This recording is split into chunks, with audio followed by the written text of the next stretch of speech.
Folks, hello and welcome to Iron Rations with myself, your bartender in the OSR, Eric Tenkar, and the man behind the curtain, Joe the Lawyer. Hey guys, how you doing?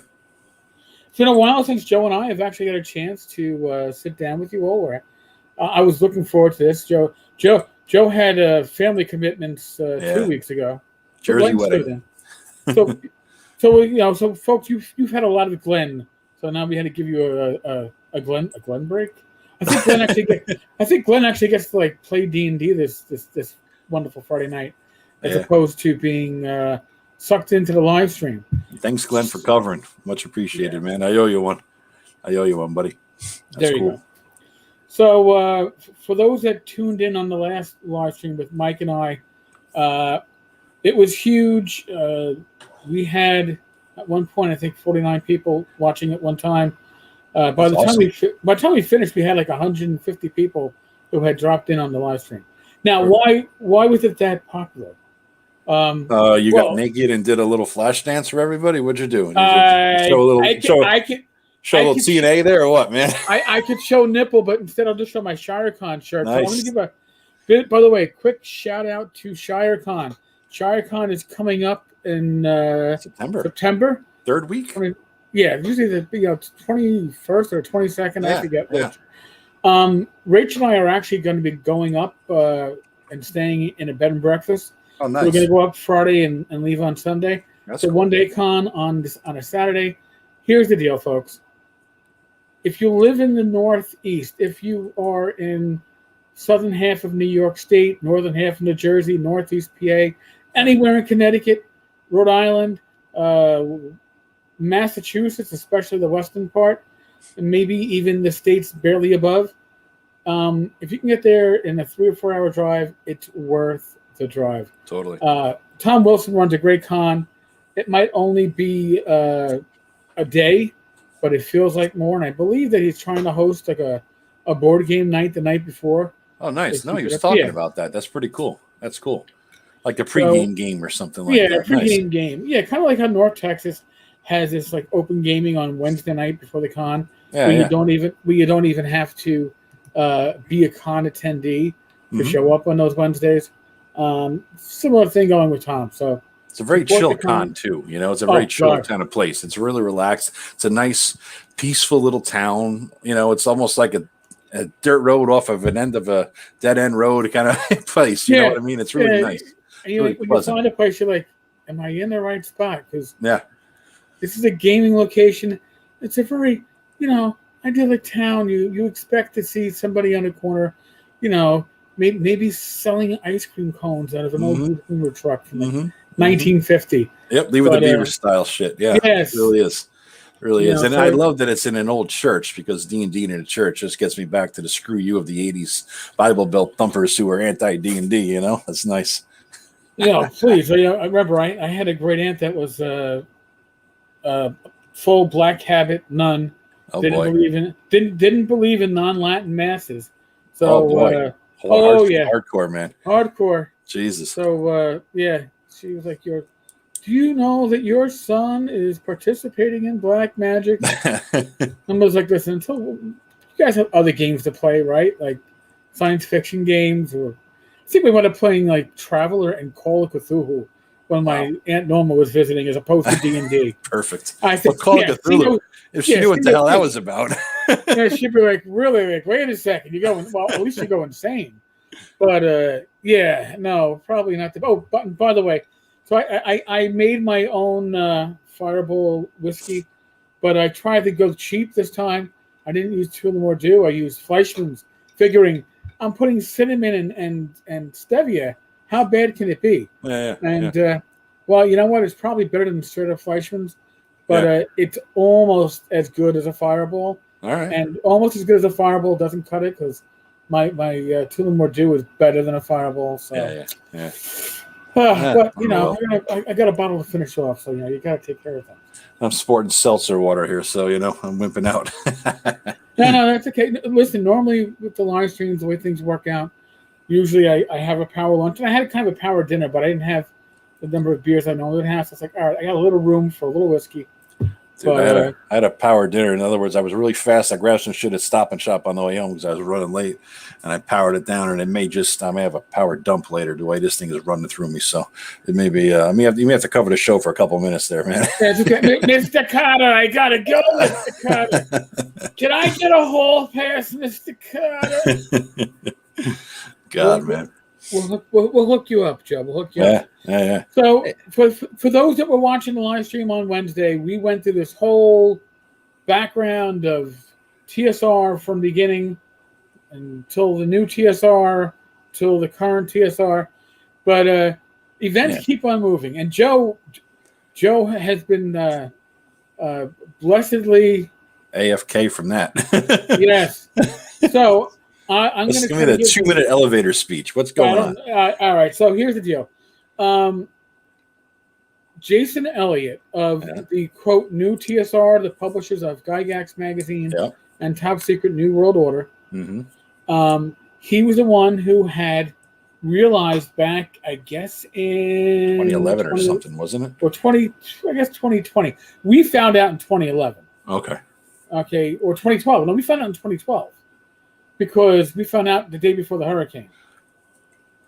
That's when we were given the inside information that somebody snagged the TSR trademark. Okay, here's the information. You can't give it up. Yeah. And we didn't. So, but we were privileged to know and then not be able to tell. Mm-hmm. So, what happened is, Jason, his lawyer, whatever. I don't want to blame lawyers, but you're here, Joe. So we'll blame the lawyer. No worries. Always. All right. Dropped the ball. Didn't re-register. Registration lapsed. So, long story short, if any of you want to watch a painful video, there is an interview with Ernie Gygax up where they called an interview. Basically, it's Ernie on Free Association Day, just talking about the new TSR and stuff.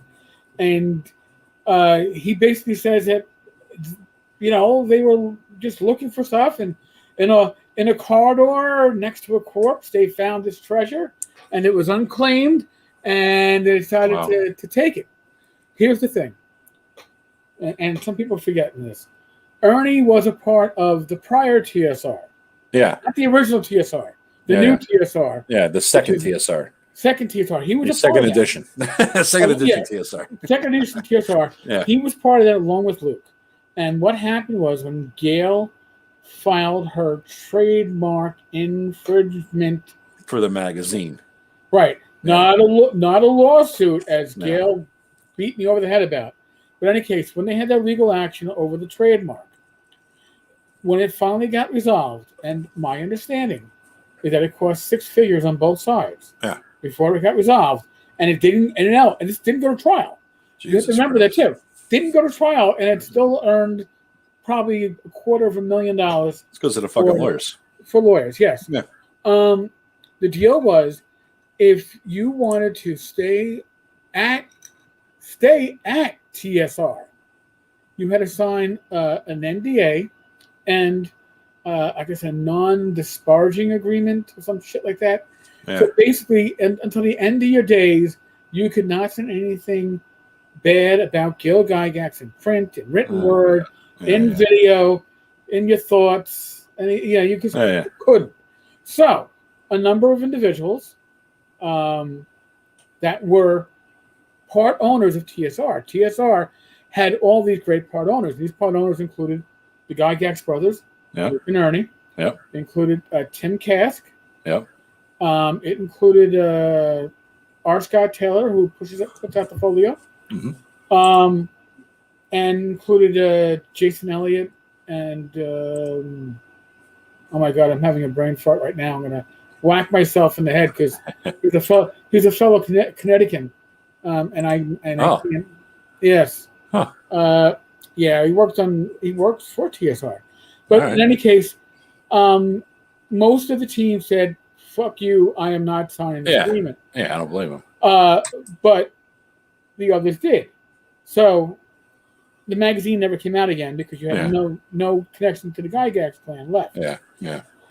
Now, when now we're going to go forward to now. Again, the trademark is lapsed, technically abandoned. Yeah. I'm going to just put a question out there. I put this question out earlier on Facebook. You see that your friend dropped $10, right? Yeah. And they don't know it. And you're walking a block behind them, and you pick up that $10. Now, in New York State, found property under the value of $20 does not have to be turned into the police department. All right. Legally, you can keep it. Now, the question is, you know your friend dropped that $10. Do you give it back to them, or do you pocket it? A friend, give it back. An Former asshole, business, pocket it. right? A former business partner that you worked with and you apparently had a good relationship with. Yeah. Do you give it back? In this case, no. In this case, it was taken. However, they are licensing the rights to new TSR to use TSR non-exclusively for $10 a year. Christ. You know, but it's no longer a brand that you can, right? I mean, really, what you're doing is you're licensing it so you can make sure you don't have to rebrand your old stuff. why license it? Because all you're doing is increasing the value of a logo, of a brand, for somebody when you might lose it, and you're increasing the value for somebody else. It's like paying somebody's mortgage and getting equity for somebody else. It makes no sense. And the other thing too is, I was thinking about this as I keep seeing the headlines and bits and drabs of yours and other people's podcasts and whatnot. Who the fuck cares anymore? The old school guys are doing the old school thing, right? And those are the only people who would give a flying fuck about TSR in the first place. We're the only ones who remember it. Unless you're over 45, you don't know what the hell that is. You know what I mean? So, but Joe, here's the thing. And now we're going to go a little bit into the weeds. And I, unlike Wednesday's show, I didn't come with a bunch of screenshots. I mean, I could find them, but I'm not going to be sharing stuff out. Take my word for it. You can find this stuff on YouTube. The official voice of the new TSR, or the Dungeon Hobby Shop, because they seem to be interchangeable, has been going between basically, if you're a 5th edition player, go screw, or if you are, and they label anybody who dares ask questions this, woke, go screw. Then, after telling people to basically go screw, then there's a post saying that, oh, no, we aim to be inclusive and be a publisher for all. Oh, yeah. So there's another voice. And then, oh, man, you know what? There is one. Sounds like a manipulative boyfriend. That's what it sounds like. You know what I mean? It's dysfunctional. Yeah. Okay. Yeah. That really is what it comes down to. And here it is. Why is it so dysfunctional? It's dysfunctional because you have at least 2 people. This is my opinion. I cannot say this 100% sure, but the evidence sure seems to be such that have control over the social media. So you have one, likely, but I cannot prove. Yeah. But if I was a betting man, I would say it's Justin Lanasa, because he's the one that sniped the TSR trademark. Yep. Sniped, that's a good word. Yes. Well, I initially said that they were, oh God, not sniped. Pickpocketed. Squatting. They were squatting. Yeah. But I was so, squatting has a wrong connotation and it's inaccurate, and you should correct yourself because you're showing that you have personal opinions on this. Yeah, you know what? You're right. I apologize for using, squatting. I should have used sniping, because sniping is a much more accurate term in this case. Yeah. So, but here's something that I really think has to get. Joe, you've done government work, all right, and I'm sure, like me, you've probably seen things come down through the official media addressed to employees, and then you're like, wow, somebody didn't go through and stop this from happening, because they shouldn't have said this. Yeah. Okay, I can almost guarantee you this is Justin Lanasa trying to come across as not a dick and coming off as stepping on his dick. So, as the Dungeon Hobby Shop Museum, I'm going to read this. I wasn't planning to, but here we go.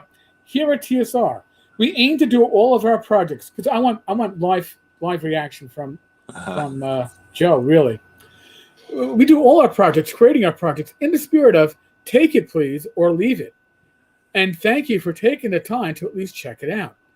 It can be hard not to have an attitude of take it or screw you. How what? No, it gets better. All right. I just wanted to let you know where we're starting from. Oh God. This is from today. I was taking a friend of mine, a retired detective, to a doctor's appointment, and I'm sitting in the car, and I get a friend of mine going, "Have you seen the latest?" I go, "The latest what?" And I get this screenshotted to me, and I almost pissed my pants between laughing and cringing. Yeah. This is so. We're not even through the first paragraph. God. So, all right. So you ready for the rest of it? Yeah. We're going to try to say take it or leave it, but with a big please and thank you in there. Will what we create be? Now this is where it gets good. You ready for it, Joe? All right. Will what we create be racist, religionist, preface? Religionist. What the fuck I don't know. religionist? Here. I got a question. What's a preface? Prefaced? Preffist. I have no idea. All right. I have no fucking idea. Are you going to look it up or? Yeah, I'll look it up. Keep going. I got preface.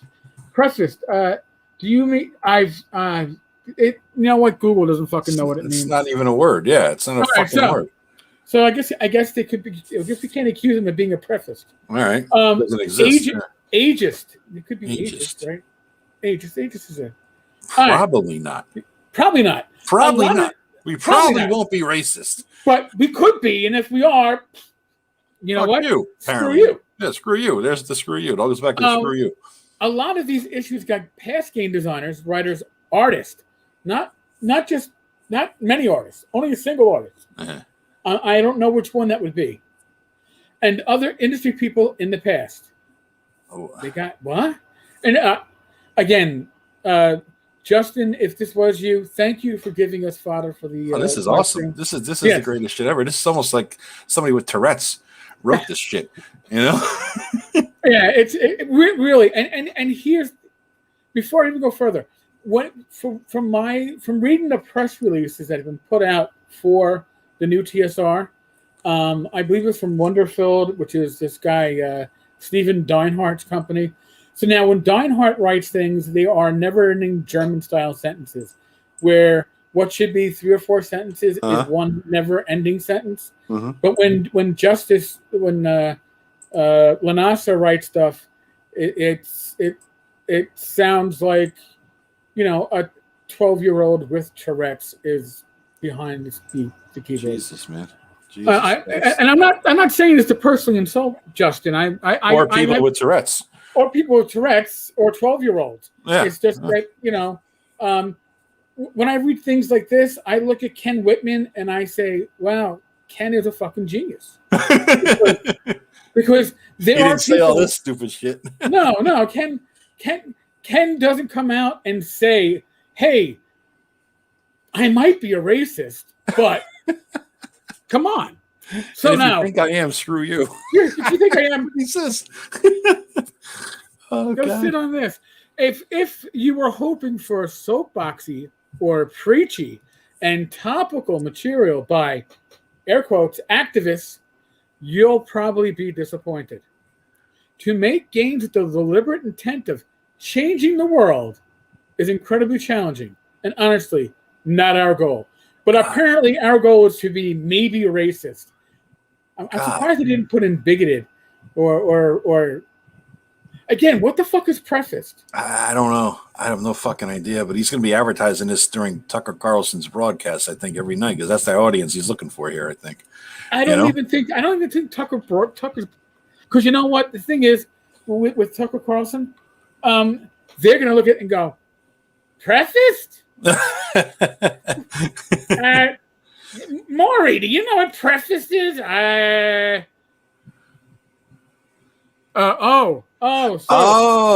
Jackson, the woke one with the fucking prefaced. definition? Person who refuses to use preferred pronouns. Matt, I had no idea you were up on shit like this. Okay. Well, you know what? Thank you. So I stand. So I guess what they're trying to say is what we create may be anti-wokeist. I don't know. I guess so. All right. So in any case, moving on. But again, thank you, Matt. And we don't normally say thank you, but yes. Yeah, and you said, Matt, by the way, my preferred pronoun is Viking. So all right, Viking Jackson. I only like to be called bartender unless I'm in the bar. In which case, I just want to be a patron because I don't want to be on an actual bar. Oh, that makes sense, man. That makes sense. Yes.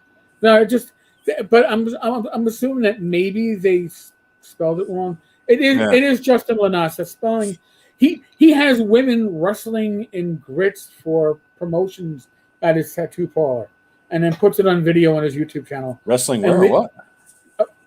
Oh, geez. All right. Well, I'm not going to put this up. I'll send you the link later. All right. But here's the deal. Back in 2012, you got hot tattooed chicks wrestling. I'm all about it. I mean, I just they work in a tattoo parlor. I can't say they're hot. Okay, the video quality isn't great. However, he had two women wrestling in a small kiddie pool of grits, and I guess whoever won got the promotion. So then, wait, it gets better. And now we'll go back to your Tucker Carlson comment.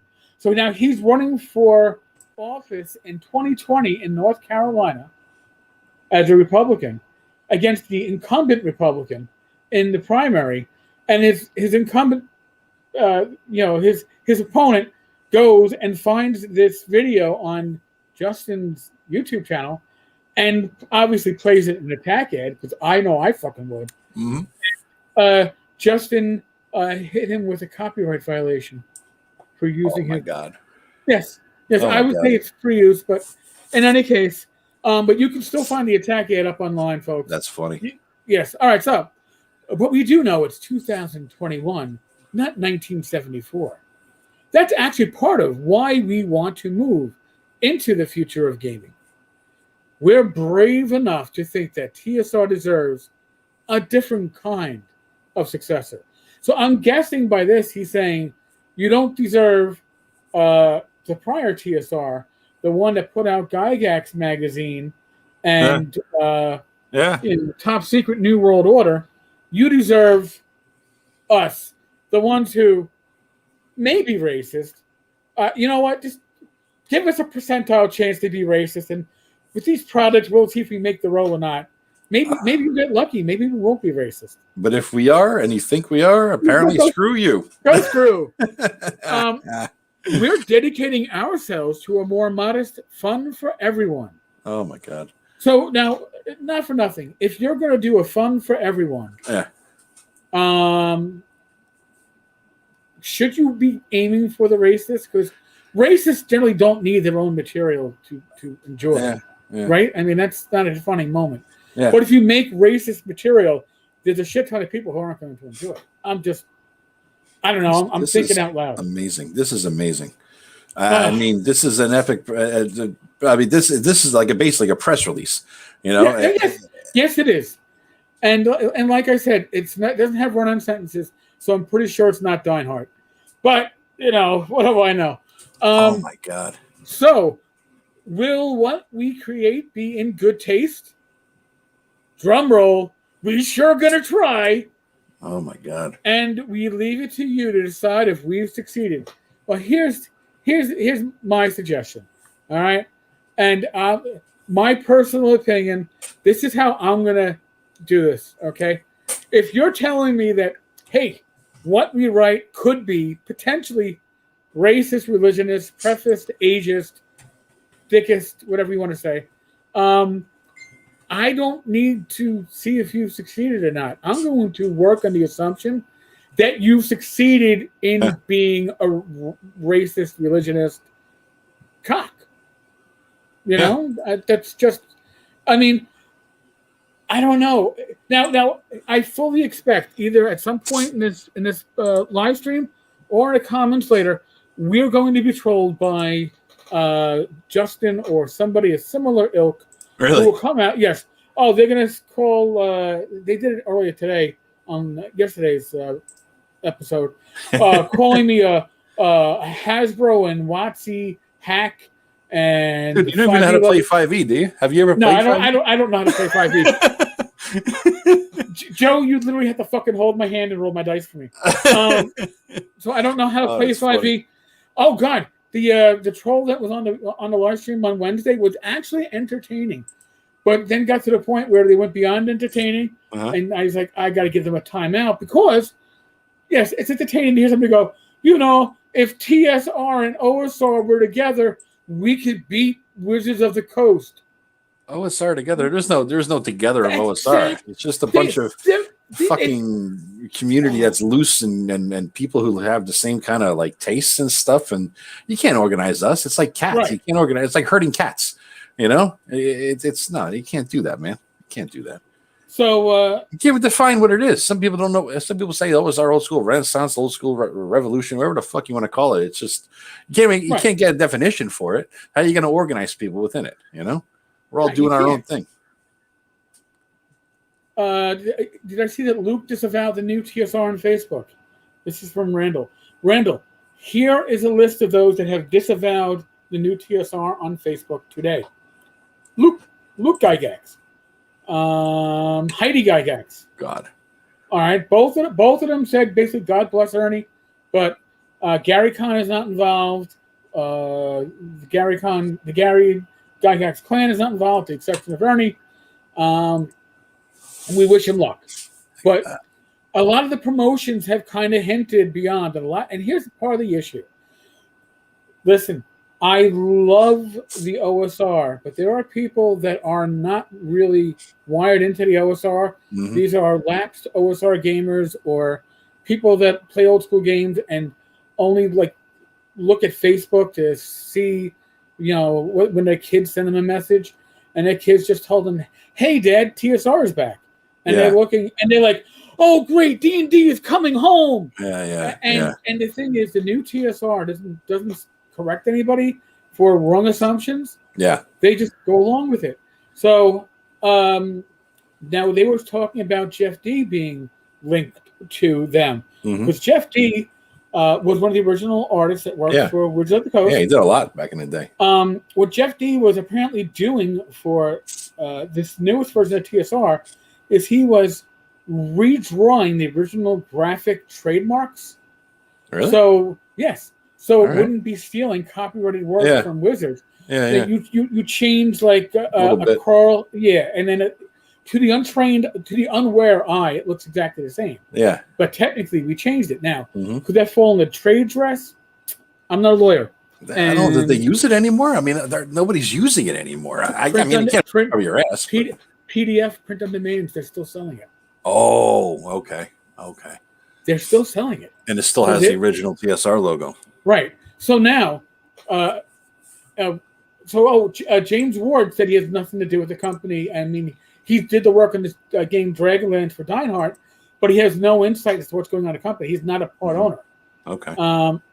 So it's like all these people are saying we're not involved. We are not.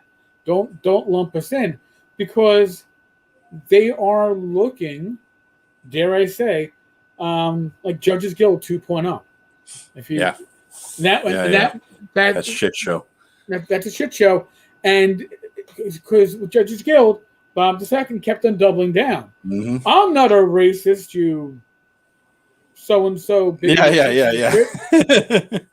Racist word. I'm not going to say the racist word because we're saying the racist word. Some of my best friends are blankety blanks. Yeah, exactly. Well, I actually had to remove somebody from the Tavern's Discord server yesterday for getting into a conversation about this topic, and they were talking about one of the four-letter words that are not appropriate in any civil setting, woke, and talk about they. And I was like, listen, the moment you start talking about they, you are no longer talking about individuals. Yeah. You are now becoming ist. whether it's racist or transphobist or anything. Group people together by some arbitrary designation of assumptions that you make about them based on whatever the hell, Right. So I said, this conversation is over, and I go, and if you don't like how this community is run, if you feel these conversations or something you want to have, you should probably find a new conversation for you. Face off. He's like, well, maybe I will.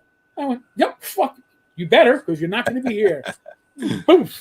I mean, don't tempt, the powers that be. And listen, everybody has personal beliefs. Everybody has beliefs that are strong to them. And maybe at the real pub, I'll have discussions over a few beers or a few shots with people that will get into politics or social issues, and then we'll slap hands and have a good time. Yeah. But you can't do that in social media because you don't have those. No, you can't. Not with 144 characters or whatever the hell you give you in Twitter. Right, or even on Facebook, it all just... It doesn't matter. It'll always be taken out of context and then later used against you for some bullshit. You know what I mean? Matt has... I'm offended that these guys assumed the old school games or TSR were racist, and therefore they need to say that they might be. It's true. I mean, listen, I know what they're doing. They're mocking Wizards of the Coast, but what Wizards of the Coast did pretty much exactly a year ago, which was, I guess it was the holiday weekend, holiday Memorial Day weekend, where they were like, oh, wait, Asians that game, I believe, whatever that podcast was, 5e Asians, they were talking about the Oriental Adventures from 1E being a racist book. Oh God, I remember that. So then Wizards went in and made this statement, and the initial statement misspelled their own brand, Dungeons and Dragons. Yep. The intern was the only one working the holiday weekend. Yep, that was it. That's how it went down. And by the time Monday came around, he was out the freaking door on that one. Yeah, it's like you're the one we're sacrificing to the gods in Hasbro. Fuck you. You're gone. You're done. Yep, so I understand what they are mocking. And listen, I can understand it. This is not the press release that you put out. Yeah. I'm pointing to my side screen, but nobody can see my fucking hand. But I should point the other way because my screen. But in any case, you put this. You are so fucking tone deaf. Yeah. And if you are, again, and I've pointed this out, but if you are aiming solely at the OSR market, no major publisher does. No, you can't. Nobody survives just going to OSR. Nobody survives. I mean, Troll Lord. I was going to talk about later, but I got shit in the mail. They're doing 5th edition stuff. I just got 3 big boxes of stuff in the mail from them. Probably that's their bread and butter at this point. They had huge Kickstarters for it. They're going 5th edition. Goodwin Games goes with 5th edition shit. They do a lot of stuff with it. I mean, it's just that's where the money is. You can't just market to us. We play the same shit we've been playing, and we've been doing it long enough that a lot of us make up our own shit anyway, right? So we're not buying the modules. We're using old school essentials or something easy that we can remember with 3 beers at us after a long work day. So that's what we're doing. You can't market to us and make money. David Shepard makes a good point. Asians represent with the podcast. Thank you. And they were doing a live stream D&D game, and then COVID hit and had nothing to do. So they did a let's read an Oriental Adventures. I watched all 26 hours. Jesus, I'm assuming that you watched all 26 hours because you were taking a hit for the rest of us. I really do appreciate it. Shane, what's up? Shane's in the house. What's up, buddy? Yep, I see that. So here's the thing, okay? And Troll Lord publishes for 5e. That's what allows them to stay in business, publishing old school gaming. Frog God Games publishes 5e. Yeah. All right, I am not ownership there, but I know all the owners there, and I can tell you right now, without 5e, there would be no Swords of Wisdom material coming out. Mm-hmm. Wouldn't be happening. Okay, because you couldn't employ the people that you employ without the 5e. Goodman Games. Why do you think they put out these huge fucking $50 tomes that reprint the original adventures and update them to 5e? Because the 5e market is huge. This is it is the engine that drives the rest of the industry. And it's very smart not to do a PDF of that shit too. Very, very smart. So now here's the thing, and if Justin is listening, you should probably know about this. because I want to make you paranoid anyway. But I actually know a number of people who know people within your elite crew. Okay, so I know that your game plan is twofold. One, you're going to aim at 5e because that's where the money is. I don't blame you. And your other business plan, which is the most horrible one, but I think is entertaining, is to snag all the available abandoned classic original TSR trademarks. So things like Menzo Baranzin, which have apparently have lapsed. No, are, really? Yes. It doesn't get the IP, but they figure. When I say they, Justin figures, we can make tchotchkes or have people get logos or whatever. I'm gonna spend 2 minutes. Wow. I'm going to. It's not an assumption. I've got a theory, and my theory is this: when it came to the Dungeon Hobby Shop Museum, okay, Ernie says he pitched the idea to Justin. Justin liked it. Boom! Justin buys the property. Justin did work in real estate. He knew real estate. God bless him. They buy the property of the original TSR location. Oh, no shit! Like office building thing or something? Not even an office building, like a storefront down below and like like an apartment above that they turned into offices and stuff. Yeah. All right. So they buy the building, and the idea is we are going to sell memberships, and we are going to run games at the Dungeon Hobby Shop Museum, and we're going to charge up to $100 a player per session. No, sorry, $1,000 per player per session. What? Like if you're going to be gaming with Ernie, it's going to be like he's like legendary or whatever the title. Yeah. Be $1,000 4-hour session. You're paying $250 an hour. That's fucking nuts. Does Ernie need the money or something? They all need the money. All right, I'll look behind me. Listen, not saying I would, but if I had $1,000 to blow on that, it would literally be spent on hookers and blow. All right. Where's Rach? She must be in the other room. I had to look behind me.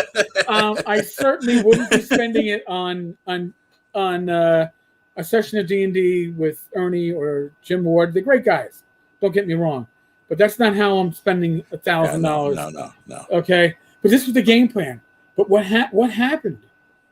COVID. Yeah. So they couldn't make that money. Now you bought the property. Gotcha. You're planning to make money, and you can't make any money off it. Yeah. So now what do? So they went looking for stuff, and I guess they went looking for trademarks. And TSR is available. Gotcha. And now, so initially what they were talking about doing back in the fall is they were going to license TSR out to publishers. So you could get the license to use what looks like the TSR Man in the Moon TSR license. You get that license graphic for your material. Somebody else would get it's like the D20 logo. You're getting that D20 from the old 3rd edition thing. Is the equivalent? Yeah, kind of. Oh my god. Thank you, Boyfriend. I do appreciate it. Cheers. So here's the deal. They didn't have that, so they had to look for another way to make the scratch. All right, you've invested money. Yeah. Now gotta pay a mortgage, man. You got to pay a mortgage, and I'm sure, as cheap as the building might have been, and I know they needed renovations. I believe they had volunteers helping them renovate it. I had this argument with Justin in the fall.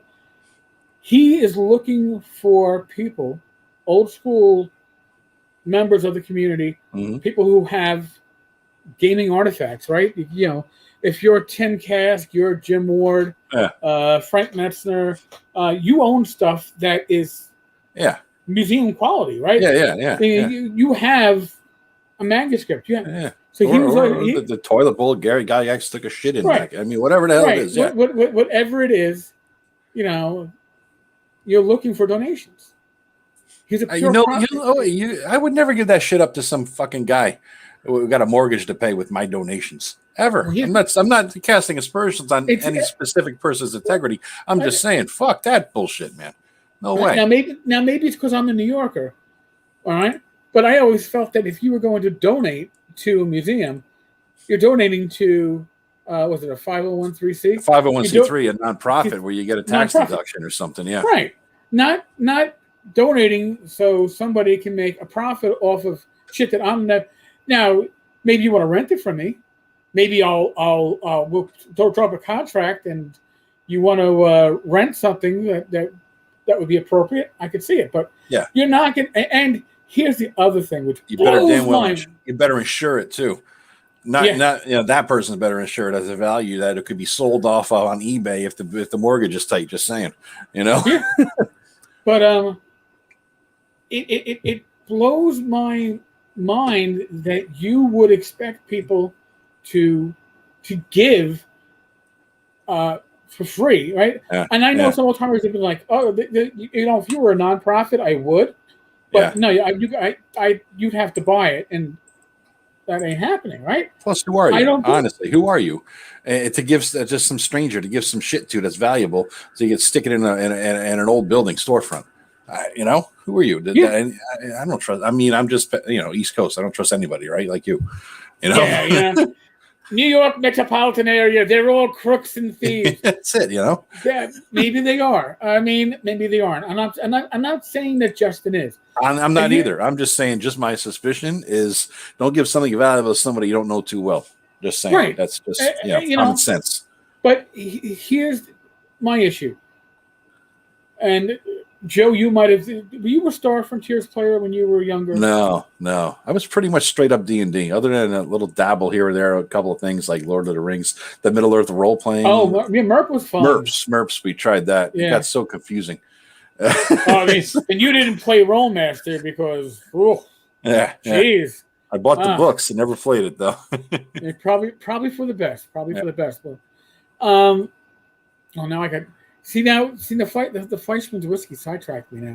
I lost my train of thought. Oh, fuck. You were saying people just giving it to a museum if it actually had a 501c3, accreditation there. Yeah. Which he doesn't now. Justin also has a museum back in North Carolina. Just a museum of oddities and such. Mm-hmm. And apparently it's a well-regarded museum. It's got good reviews. All right, that's good. But it's for profit. So again, I would assume that if you have an oddities museum, that you're buying the oddities that are in it if it's for profit. Yeah. It's just how I would expect it. Now, Justin has no gaming bona fides that I can tell. No history in the OSR. He came up unheard of, and he doesn't know the members of the OSR. And I knew this when I saw him trying to put Stephen Getty in his place. And Guppy, affectionately known by people who know him, is one of a handful of I guess you could call them the high rollers in the OSR gaming community. Okay. He is someone that is a buyer. Yeah. He buys a lot of auction stuff. Yeah. He'll buy two of everything. One to read and one to even shrink. And this is what he does. Yeah. And when that person questions whether you have, I don't know, the rights to Star Frontiers, because apparently Justin snagged the trademark and announced that they're putting out a new edition of Star Frontiers. Oh boy. And used the Alpha Dawn box cover with his post. So first off, you don't own the artwork. Yeah, you don't own the content. You're inferring that you own the content and that people are going to get content that they know, and you don't know it. Then he also announced TSRCon 2022. Now, TSRCon 2022 is a con that would be held at Horticultural Hall in Lake Geneva. Mm-hmm. Horticultural Hall has historical significance for gaming. It's where the first couple of Gen Cons were held. Mm-hmm. Mm-hmm. Great. It holds 160 people for a wedding. And that's assuming that the weather is good. Yeah. Okay. Holy shit. All right. So, but he's already saying it's going to be the premiere. And again, don't think he quite knows what the word used was not quite the word that should have been used. Premiere. In any case. Yeah. and he used the artwork from Blackmore. He used the artwork for it? The cover. The actual art? Does he own it? And no. And when they were confronted, the reaction was, "Oh, it's just placeholder art. It's no big deal." Bullshit! You're advertising with it, man. What the hell? Randall says Horticultural Hall has no parking. That's okay, because I'm sure that Justin Lanasa will make sure that there is valet parking for an additional fee, and they'll just keep your cars moving constantly. Fugly says at that point it might be a different definition of con. Yeah, it's good. Fugly, you are spot on, and again, we've crunched the numbers. Bad Mike and I crunched the numbers. Yeah. And to make a one-day con at a location like that viable for what is being promised, the cost is it's not going to be the cost of like Shire Con. Yeah. Which is what, $30-$35 for a day or something like that. Yeah. You know, and it's not going to be like North Texas where it's like $80 for a weekend. You're probably going to be over $100 for a single day. Yeah. And they're talking about running it over separate single days to accommodate the large numbers of people they expect that will want to go. Jesus. But again, what happened is, and what sparked all this is that their trademarks got approved like last week. So all of a sudden it's like everything that we couldn't announce, we're going to announce all at once. And it was like diarrhea of the announcements. Oh my God. So if you've ever had the shits, this was the TSR shits. TSR, the shit returns. I don't know. The stupid. I don't know what's a word that begins with R that means stupid person. No, you can't. No. Can't say it. I know. Can't say it. I didn't say it. Yeah, no, can't do that. Can't. Yep, can't say that, dude. I tell you. We can't even talk about the character whose voice I was doing. Oh, dude, let's talk new stuff, man. I got some new stuff. All right, Castles and Crusades Troll Lords, I should say, put out the 5th edition role playing. They've been working on the Adventures Archives, and so I got in on it on the 3rd one over the summer, and it finally came. So they give you an option, of course, to order the 1st one and the 2nd one along with the 3rd one. So you got to, man. You got to. Yeah, I got it. You got to get everything that there is, but it's really cool. I got them in the mail yesterday, and it came in these really sweet boxes. I mean, the boxes are just beautiful. They fit the books and the modules that are in each one. They have fantastic cover art. I mean, it's spectacular stuff here. So I bought 1, 2, and 3, right? So the 3rd one is the Kickstarter, but like I said, I picked up 1 and 2, and the sound you hear is me opening it. And it's all about Aired. I think that's their base system, right? Okay. So Aired is their not system, the base world, I should say, where everything takes place, and they just converted it to 5th edition, basically. So I got the Codex of Aired, came in the box for the Adventure Archives Volume 1. I think I had the original folio that was like a D20 folio back. Yeah, it was only like 30 pages originally. Now it's a big ass book, Then they got the Player's Guide to Aired, and the 2nd one, and the 3rd one has Monsters and Treasure of Aired. So it's really like fantastic. The artwork, the presentation, So I'm really looking forward to digging in and looking at it here. I'll tell you what I think I might be able to do is if I reach over here, grab the camera. Let's see if I can turn it on just to show you the damn book. Put your pants on. Put your pants on. Yeah, the pants are on. All right. The zipper's up. Just make Let me see. I don't know if you can see this shit, but we don't want to. We do. We don't want to treat them. All right. So, 5th edition. This is just the box it comes in. This is amazing. I mean, it started with the there. Look at that. You can't help the glare on this stuff. That's amazing. That's just amazing stuff, You look at that and you think to yourself, Jesus, man, what's inside? What they do inside must be equally as amazing, and it is. Because if you look at the 5th edition of the Monsters and Treasure of Aired, it's the Monster Manual. That's what you're getting here, right? But for 5th edition. So even if you don't like Aired, what you're getting is a new Monster Manual, okay? And decent art, too. They skimp on the art in their books. I got to say, the resource books, they kind of skimp on the art. But they do decent stuff in the Monster Manual. Nothing dramatic, nothing overly imaginative, but it gives you an idea what the hell you're fighting, so you can hold it up and show the players. It looks like this as they're looking for to see the hit dice or something like that, And like I said, in each one they come up maps, maps that's appropriate for the games, and a big map in the aired the setting book. So, and they converted all these modules. They got 6 modules per box set. Converted them all over. Pretty good. Yeah, all over to 5th edition. It's the same module, and they send you the PDFs too, and you can always use more things to steal shit from. It's the way I look at it, Oh, Even if you don't run a game there or play their, something in their setting, which I've read through the setting before. It's really pretty good too. So it's all there. You don't have to create anything, buy any more supplements for it. It's all right there, everything you need. So that's kind of cool. So I was kind of happy with that. Again, folks, I am wearing my ShireCon shirt. This is the 2019 shirt because God knows there wasn't a 2020. All right, Rachel's in behind me, so I can do it. I can do a Joe and change my camera for a bit. All right. There we go. Oh, and look at that. When I change my camera, it zooms out a bit. Oh yeah, interesting. Go figure.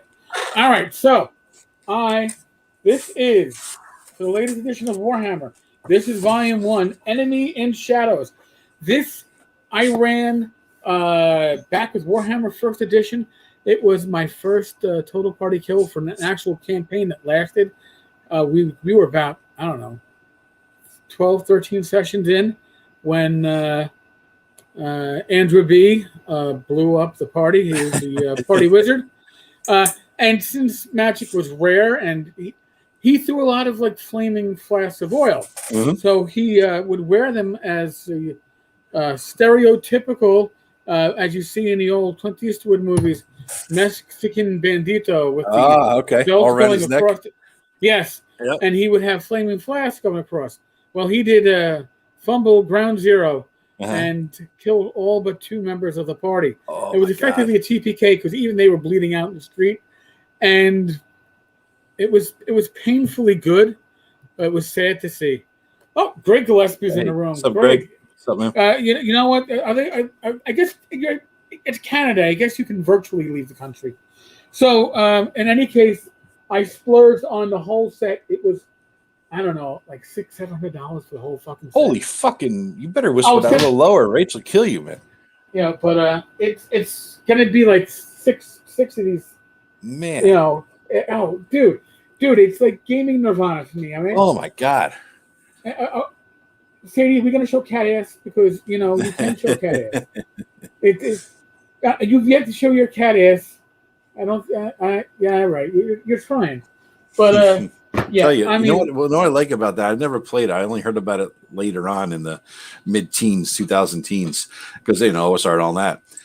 And I looked it up mainly for one reason, because a guy named Carl Sargent wrote shit for it. He wrote, I think, 2 different ones. And that guy, in my opinion, was probably the best supplement / module writer that whoever, Wizards or TSR ever employed back in the day. Because for 2E, yes. Yeah, he wrote He is the Evil and the Marklands, which are amazing supplements. I mean, the way he wrote, what he described, what he put in there, the resources he put in there, the way he ran things, the way he said to run it, it was so informative, and it informed my style of DMing and world creating and everything more than anything else I've ever encountered in the old school or any gaming, really. But so I heard he did stuff for this. He did 2 of the modules. I'm like, I gotta fucking check this out. So of course, one day, all mysteriously, the PDFs appeared on my computer, I think, and I looked at them, and I don't know how that can't understand. It couldn't have been the Trove, could it? I don't know why. It was just magic. It was fairy dust. Fairy dust was sprinkled on my computer. I believe the Trove is still down. However, now I don't have the direct information. It is out there. I have not gone looking for it. But if you can get email contact information of those that run the Trove, they will fulfill requests if they have it via email. Jesus. I was told this by a taverner, and I was like, you know what? I don't want to know the email because then I'll be tempted to use the email. So, Villas, thank you for joining us. I appreciate it. Charge that damn phone next time. Yeah, that's something, man. I $600 or $700. Jesus Christ, are you gonna survive that one? Gonna white out the last zero on the bill? What are you gonna do? Oh, wait. I handle all the bills. Oh, perfect. You're good to go. And Jesus, Rach never watches these live streams afterwards. So good. So now, if Jennifer Glazer is watching this, I could be fucked because she might drop the dime. But I guess it's a quarter technically nowadays. You can't make a phone call for a dime, but if you could, can you make a phone call at a payphone? Do they exist anymore? Probably not. Jesus. I mean, even when I was a rookie cop, they were a recorder. Although we had a code that we were supposed to use to call the station house if we were on a foot post to check in, and it only worked on 9X phones. Really? So if it was an independent phone, it didn't work. So usually you just use your own quarter. Jesus Christ. I got some other stuff, man, in the mail. I got Scoundrels, the zines, Zine 1, Zine 2, and Zine 3. Jeff Jones. That came today, and I haven't opened it yet. It's really nice. It's such high quality stuff. I mean, I'll even do it again. All right, I'll see if I can pull this off. And this is good because, folks, this might be a preview. There you go. So this is Scoundrels. It's just really good. I mean, you can't feel this. It's nice. It's smooth. It's like you would think this is like a professionally done thing. Glossy pages that don't shine, that you can't read them. Good layout. The layout. Jeff does my layout. So Jeff is fucking fantastic layout. Spot on. So here's the deal. The idea is, by the way, for those that have been waiting. Torchlight issue number 1 just came back from proofing and editing, so I have to forward it on to Jeff this weekend for final tweaks. Nice. Should be up probably next week on drive-through. It might be long enough for us to do a print run on that, but here's the deal. What Jeff would like to do, and I totally support him, is he'd like to do a limited print run for Gamehole in November. Oh, okay. Using that print service. A special Gamehole edition sold only there kind of thing? Also, since we're hoping to get Swords and Wizardry Continua Light out come September, we might have time to get a limited run of those out for Gamehole. Wow. If we do, technically, theoretically, we could have the whole creative team pretty much sign it. And that would be fun to do. Wow. And that's cool. That would be the plan. But we will cross that bridge when we get there. Boffin says satin finish pages. Is that what it is? It's beautiful. It feels amazing. I mean, he spent some money on this, man. This is beyond hobbyist level. You know what I mean? If I had a zine, it would look like shit. It would look like a 70s zine with the literally cutting and pasting and tape and it would look like crap.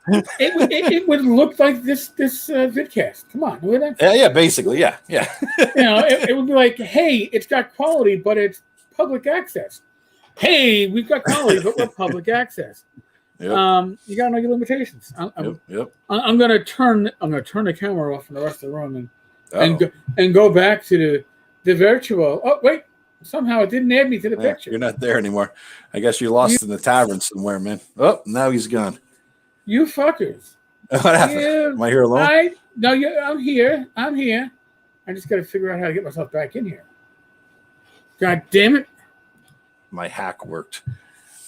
Yes. I now own the channel, everybody. It's JoetheLawyer's Iron Rations from now on. Thank you very much. Spread the word. I don't know.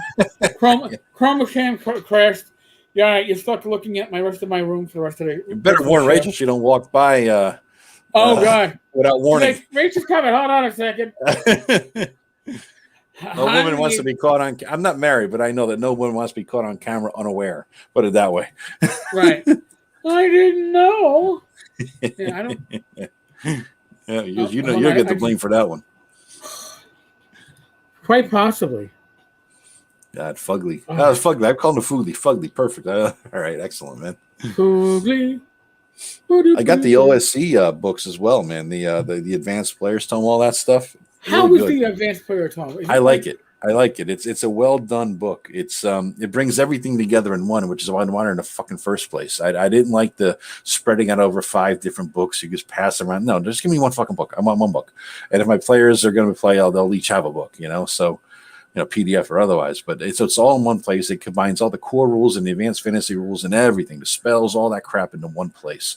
It's perfect. And there's a DM book and a player's book, which is it. That's all you need. It's good size. It's worth it. If you're going to run the system, it's worth it. And speaking of which, here's a segue.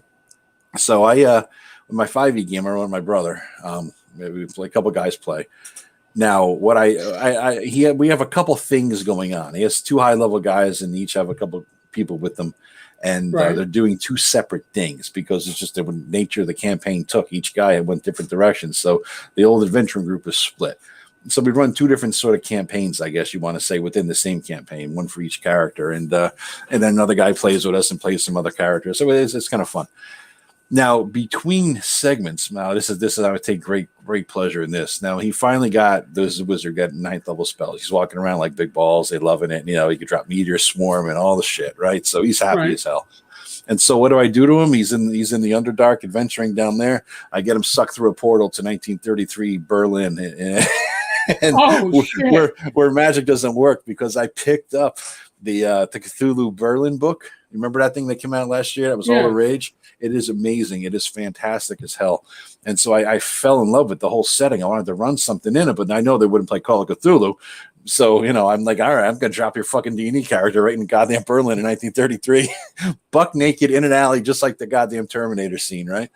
So he's there, and I let him know just before we ended that there is by the way, magic doesn't work. He's like, motherfucker, he's buck naked as a magic user, and it's in the winter too, so it's snowing on him, right? So anyway, we left it there. Just before he got sucked in, I had his apprentice basically try a message spell that had static interference that it couldn't all get out to him. But last thing he heard was that basically a massive firebomb went off just outside his manor in Waterdeep. So, and then lives and destruction, that kind of shit. So he's like buck naked in Berlin, can't do any magic, and he just found that his place blew up. So so now what we're gonna do, looping it back to Old School Essentials, was his apprentice and their little adventuring group. I tried to do something a while back and make an adventuring group for them, sort of an offshoot. I call them NPCs, but I figure, you know what? You and the other guys are going to play these guys. They're NPCs. Let's see how far you get. I sort of had the little mini campaign arc all set up and planned, and let's see what happens. Just play it out rather than me sort of narrate an NPC little side stuff, and let's just play it out and see how far you get. Of course, they TPK'd in the fucking first level or something. It was like I spent like fucking 40 hours developing out a whole Shadowdale based campaign. Done in 40 minutes. It was done. 40 hours to prep, 40 minutes a game. It was terrible. So basically, they're gone. So I'm like, all right, you killed her, but she's, like I said, she's an NPC, so she's not dead. So in the storyline that I created as a backstory of the area, they did X, Y, and Z, and they got a few levels. So I said, all right, now what we're going to do this Saturday, and for the next couple Saturdays, is we're going to play them, but I'm going to convert them over to Old School Essentials, and they're like 5th level or 6th level, whatever they got the equivalent of 5e. And it's going to be Old School Essentials based, which they're already grumbling about because they're not old school fans. They can't stand it. So I'm loving it. That's another thing, but they owe me, bitches. They owe me. I put a lot of time into this. We're doing it, damn it. And comply. Absolutely. I'm the DM. So they're doing Old School Essentials. And what I'm going to do, and I know he's not listening, and Dwayne was here before, he's not listening. So I could speak about it now because you're saying that your players don't listen. They're not listening. They're not in here right now. So that's perfect. So basically what I'm going to do is run a detective story using Old School Essentials, using the Gumshoe rules, Trail of Cthulhu, a lot of different resources. I'm setting up sort of a mystery, maybe a little bit noir flavor kind of a thing. So what I'm going to do is run a mystery in Waterdeep using these characters with Old School Essentials. So they're not used to ever doing any sort of mystery, find the clue thing, and they're not used to running Old School Essentials at all. They wanted to get together to make up characters ahead of time. They wanted me to do it. I'm like, dude, it takes 5 minutes. I've literally died in an OSC game, had my new player ready to go in 5 fucking minutes, including dice rolls. So we're going to do that first, and because that's the best way to learn a system. Roll the character in it, I think. They know how it works. But come on, but Joe, you gotta hold my hand because I don't want to play this. You gotta Come on.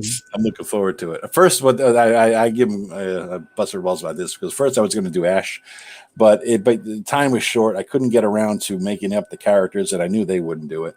So you know what? Let's do something simple. I mean, Ash is the best game I never play, motherfucker. Yeah, it really is. It's the best game I never play. It's going to be kickstarting soon. Yes, I'm going to do it. I'm going to back the 3rd edition. I'm going to buy 3 copies and never fucking play it again. I'm looking around my shelf now. I got the original Hyperborea book, the fat one, the red one, not the gold cover, silver cover foil. Then I got 1, 2, 3, 4, 5 here of the player's handbook, and then my brother has one of them because he was reading it to get ready for tomorrow. So I got 6 player's handbooks. I never fucking run it. I have the box set. The original first edition. I have the 2nd edition. Mm-hmm. I have all of the adventures written for it. The adventures are amazing, and the cover art is to die for. Yes. I want prints of them all. Mm-hmm. Actually, I want a shower curtain of one of them. I want a shower curtain of Rats in the Wall only because of my prior occupation. Yes. And I want a shower curtain. I'll hang that one up once a week. That's awesome. Really annoy Rach. I have a shower curtain of Bard's Gate, and I can't hang it up. Jesus Christ. Sorry. I was told if we ever have a house with 2 bathrooms, the bathroom that nobody goes into, the one that won't embarrass her, that'll be yours. Yeah, and you'll hang up all you want. No, I love it. I just don't play it. I wish it was more not accessible. I guess. I mean, if it had Roll20 integration, that would be one thing. Character sheet integration, I don't think it does. That would be nice though. It's just a great system, but it does take a little bit of time to get into it, and a little bit more than most people want to do, especially for a one-shot. But Old School Essentials, they're like, oh, it's a new system. I said, it's not a new system. It's the base system of all things you've ever played. You played Redbox Mincer. Right. This is fucking Redbox Mincer, basically. 95%.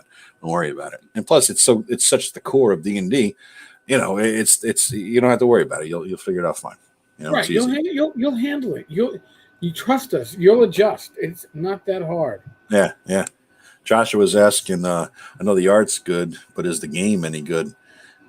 It really is. If you're talking about Old School Essentials, that is basically it. I'm sorry, Astonishing Swords and Sorcerer Hyperborea. It really is. It's a good game. Really, it's a good system. The atmosphere is spot on.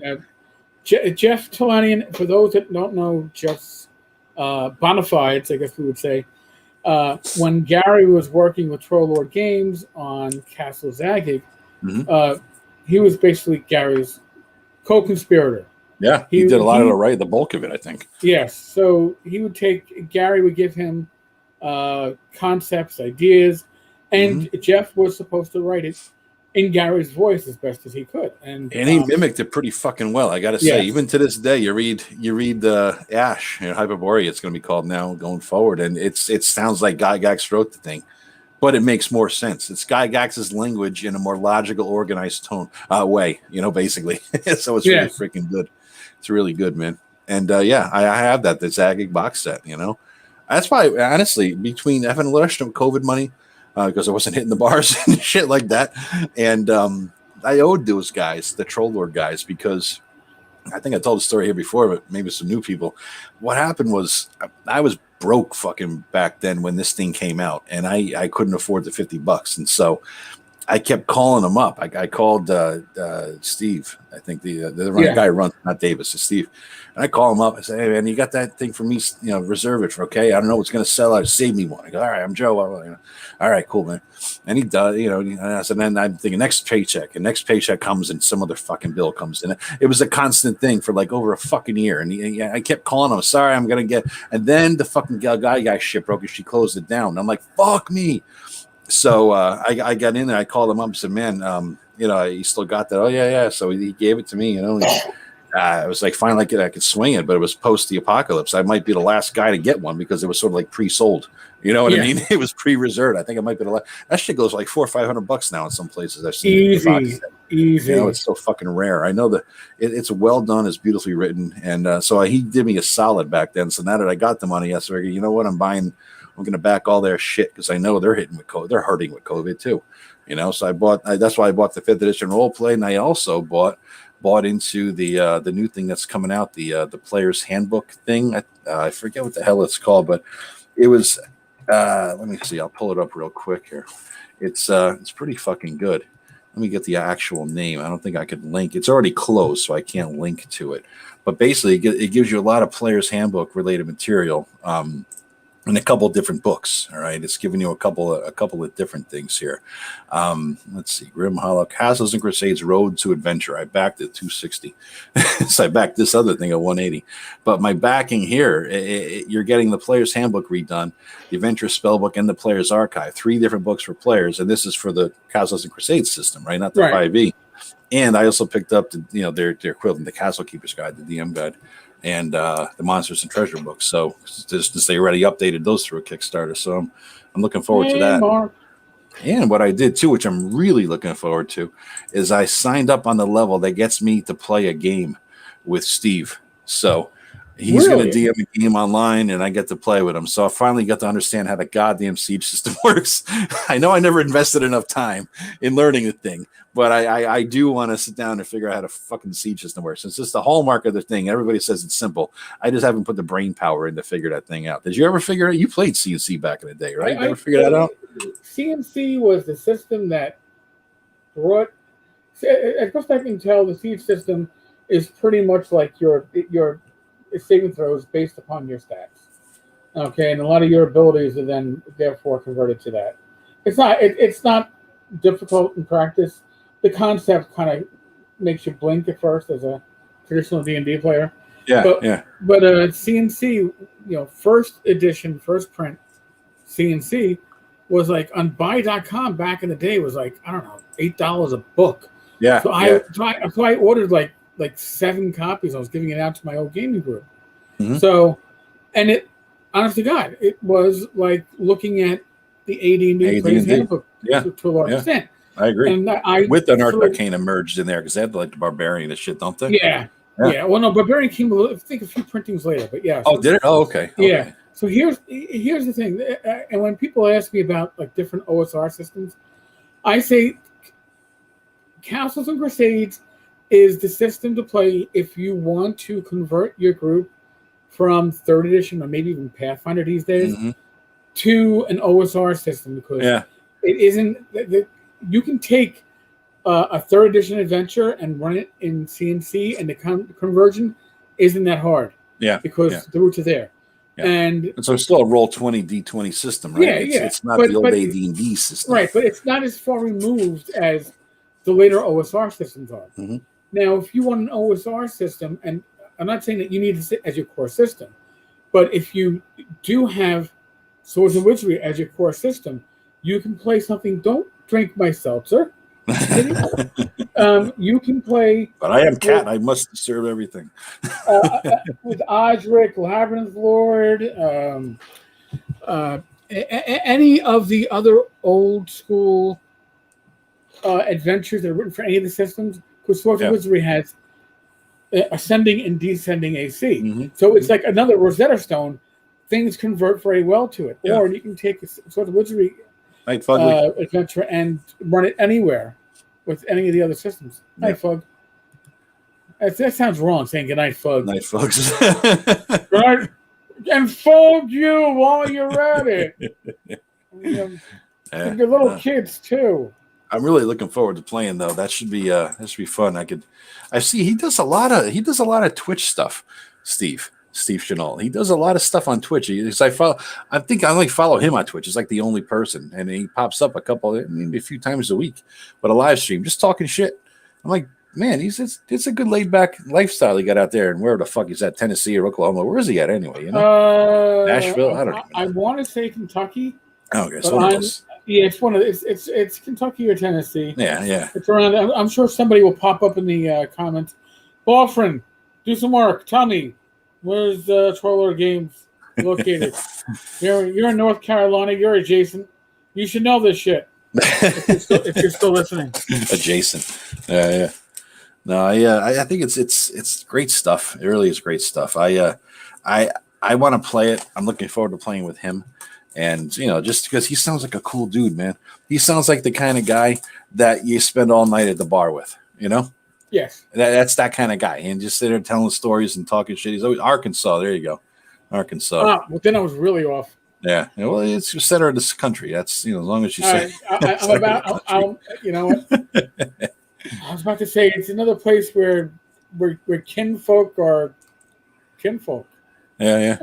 Marry Well, kinfolk. yeah, But it's second cousins are okay. Is that what you're saying? yes, we're kissing cousins. At least you're not kissing somebody. Yeah, I heard that phrase. Yeah, it's an Irish thing there. Well, Irish, you have Wow. Irish brothers, right? Irish twins. You're Irish, born like 10 months apart, basically, yes. right? Irish twins are twins that are born like 9.5 months apart. Yeah. Just enough for me to get over my birth giving. And Jesus, poor woman. Poor woman. Man. Hey, new stuff. I got zines, man. I got some stuff from Tim. Tim Shorts is back on it here. We got some he does these NPC cards. You ever get those? Yeah, I do, because they're awesome. We got last few months. It makes me want to like run games, and then I realize I haven't been running any games. I know. Too many of these fucking live streams. I serve a very tough master. Well, I play 2 games earlier in the week, Monday and Tuesday, and then I run one every Saturday, and then Fridays, right? We alternate this and the other game, my brothers. So it's that's what's going on. I mean, geez, it's like 4 nights a week. We're doing D&D, and the other nights I'm just like shopping, doing laundry. Who's time to do anything else? It's like it's like I've already told Rach, Rach, you got to retire because I need you to free up nights so I don't feel guilty because I'm doing this stuff. Yeah. You got to be like off so you can stuff during the day, so I don't feel guilty doing stuff at night, and then I can game at night. So then I can play. So I'm doing stuff 5 nights a week, but I see my wife 7 days a week. She's not working. It's all fine and dandy. Well, that's your retirement, man. That's it. Yeah. That you go. Did you get through Alton's door for the Zine Quest? Did you back that stuff? Yes, I did. Very nice stuff. I got all the back stuff too. I like these hand-drawn maps he did. And I don't think he used any kind of a program. I think he just did it by hand. It looks like a well-done map that a guy who actually drew it for his own use did. You know what I mean? He's got the thatch work. Like you seem to have fucking thatch work. So you're saying like somebody like fucking Matt Jackson. Not that I'm trying to give credit to Matt. I mean he's got a big enough ego as it is. But if I was trying to give credit to Matt Jackson, I would say he is probably one of the premier dungeon mappers in the industry right now. He posted just drawing in general, man. He posted some fucking map he's drawing of, I don't know, like fucking Britain in the 800s or something like that, England. I swear I thought he posted this picture. I thought it was a picture of a map that he downloaded. It looked so goddamn good and real. Holy shit. He's so underappreciated. I mean, not by himself. I'm sure Matt appreciates himself a lot. But the general gaming community, really, Matt is underappreciated and undervalued. You really should be using him in his work because it is amazingly good stuff. It's imaginative and it's spot on. So I can't say enough, and I'm sure Matt would say, you're right, you can't say enough. But I'll have to say enough because it's Matt. So we got a question from Robus Lil Shadow. So Joe the Lawyer. All right. So Joe the Lawyer, your blog, Classic Rock Artists, has D&D character classes and troops. At least Tanker's out of New York City. Did anyone get around to creating the Ramones as D&D characters? Oh my God. No. However, what we did do one time back in the 3rd edition days, my brother and a couple friends, we decided we wanted I ran the thing. I think it might have been Pathfinder. I ran the thing. They wanted to do an all bard game. And you know my hatred of bards, but they wanted to do bards. That's why we work so well together. I know. You love the fucking things. And you like clerics too, which is perfect. Somebody's got to play it.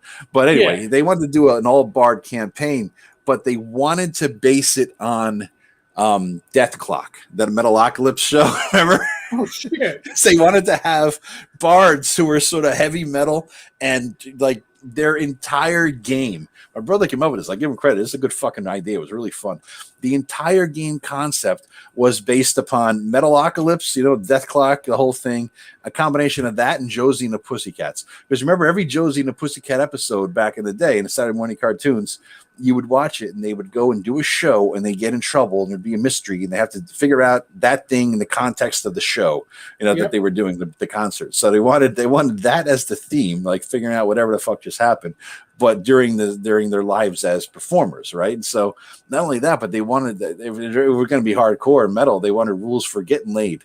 So I went into all the old internet books for, D20 sex books and all those ones that they put out that really didn't get a lot of coverage, but they had rules for how to get laid. I converted it over. They had performance checks for getting laid. We had, oh my God, we had every kind of. I need my non-weapon proficiencies. Come on, man. Dude, I still have the rules somewhere. Man. I'll share it with you at some point because I can't talk about all the graphic shit that was in there. You would get your band. It was fucking fantastic. We got in trouble with the law, of course. I mean, it was a fun thing while it lasted. It was just a blast. We're going to unperson Tenkar.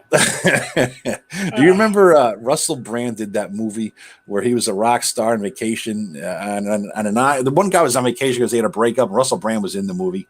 And he played this decadent rock star guy. He was always just getting laid left and right. And he was like a sex addict or whatever the hell. And he was banging this dude's old girlfriend. Anyway, it's a funny fucking movie. And my brother based his character on that guy. So he was just a big prick, even with the accent and everything. It was fucking fun. So no, while we did not have the Ramones, I did have a game like that back in the day. Yeah, see now my musical history taste in bands is a bit eclectic, but there's only two bands or performers that I've seen more than once. Billy Joel I saw twice, once with Elton John. All right, oh nice, that's a good show, dude. Oh, remember they were touring together. I would have loved to see that. Oh yeah, and I got my secondhand high from watching Depeche. Yeah. Anthrax got to not see the blowjob happening in front of me from one of my party members of my D&D group. Didn't see it, but I joked about blowjobs at the next game session. I got slapped by my friend's girlfriend, so she thought I was making jokes because I saw the blowjob, and I didn't. But then I realized what I didn't see when I got slapped. They're like, yeah. When your face was in his lap, you were, holy shit. You weren't looking for the popcorn, were you? Yeah, no. We were at an Anthrax concert. I'm standing up in the back row. We were somewhere in Manhattan. And we're literally, me and my other friend are up against the wall, standing on the back chairs. And my friend's getting a, little mouth job. Hey, good for him. But there's one band that I saw multiple times. The reason why I saw them multiple times is I saw them at CBGB's. Admittedly, but CBGB's in the heyday. Oh yeah, shit. But I also saw them at Lemoore East, and that's because Lemoore East, as the crow flies, was 5 blocks from my house. Okay, and that would be the Ramones. Nice. So, a Ramones concert live was. Listen, if you think you know the Ramones, unless you saw them live performing, you don't know the Ramones. Yep. Okay. Yep. I saw them no Ramones. One time. No Ramones song lasted longer than 90 seconds, and those were like the long ones. Yeah. Okay. Yeah. And it was the first time I ever saw stage diving, but they weren't on. But they weren't on a stage. So really, what it was just people crowd surfing and then being thrown in the air to land on their face. Oh my God! Nice. Yeah. So I went with 2 friends, and my one friend hid in the bathroom for pretty much the whole concert. It was my first time we went to Ramones. Jesus. And my other friend was stage diving and riding the crowd for like 40 minutes. And my whole thing was, I just want to make sure I can walk out of here because I just want somebody to get knifed. Yeah. And no cops called. It's like, you got knives, can you walk? Walk it off. I saw the Ramones. Get this. I saw the Ramones one time. I got to ask my brother where the hell it was. I was half lit and more than half. But anyway, I saw the Ramones and they were opening for, of all people, fucking White Zombie. White fucking Zombie. Remember that? Rob Zombie and the White Zombie. Oh my God. So it gives you an idea of the era, right? Early 90s. Mid 90s, maybe mid 90s. It was something else. And you're right. The Ramones are like, they get up there and they start their set. They wouldn't move. Like they'd stand there, their feet they would move their bodies, but their feet wouldn't move out of those positions for 30 minutes. 1, 2, 3, 4. That's it. Exactly. He was like, all right, for our next song. Okay, song's over. What just happened? It's like, oh my God. And my first time I had listened to them on my friend. We played the probably cassettes back in at that time. Yeah. And I was like, all right, Rockaway Beach. I went there. Great song. We can hitch a ride to Rockaway Beach. It's like, all right, that's a great tune, right? Flip out on me. Hear it live. We can hitch a ride to Rockaway Beach, Rockaway Beach, Rockaway Beach. Rockaway. I'm like, oh, I can't fuck. What the fuck? Yeah. And they would play every song they probably had in their ensemble in like an hour and 5 minutes. They would. I think I saw a 35-minute show, dude. It was nuts. They tried to go fast. They were the opening act. They tried to go as fast as they possibly could. They prided themselves on basically finishing every set faster than the one before. You know, it's like, what did I just see? How do you even know? The energy was amazing. I don't think you could duplicate that. And that's what, here's the thing. White Zombie is a band I've seen probably 5 or 6 times because Bob Boffin is saying White Zombie is a good show. Now, here's the thing with White Zombie. Great on tape, great on cassette, right? Because that's what I had them on. But here's the thing. Every single time I saw them, my brother could attest to this. Rob Zombie always sang like shit. And he would get up after the first song and say, oh, excuse me, I got a cold. I'm sick. My voice is bad. I had too much Coke. Dude, 6 times every show I saw you, your voice is bad. You just can't sing for shit, buddy. You can't sing for shit. You got a shtick going. Great songs, but in the production studio, you sing better than you do live. Just face it. You're just terrible every single time. Oh, I'm feeling sick. Okay. I'm sorry, but it can't be helped. David Batsek, Forgetting Sarah Marshall. That was the movie. God, that was a funny fucking movie. Russell Brand stole the show. I mean, it was supposed to be about the other guy, but he was just a backup character. He was like the NPC almost, but holy shit, he was hilarious in that show. He was playing a weird version of himself almost, but a rock star version of a drunk sex addict, which is what he used to be back in the day before he got himself all fixed up, Well, that was a fucking funny show, though, man. I think the scariest one I was at was an SOD concert, Stormtroopers of Death. And I was like, what the fuck is that?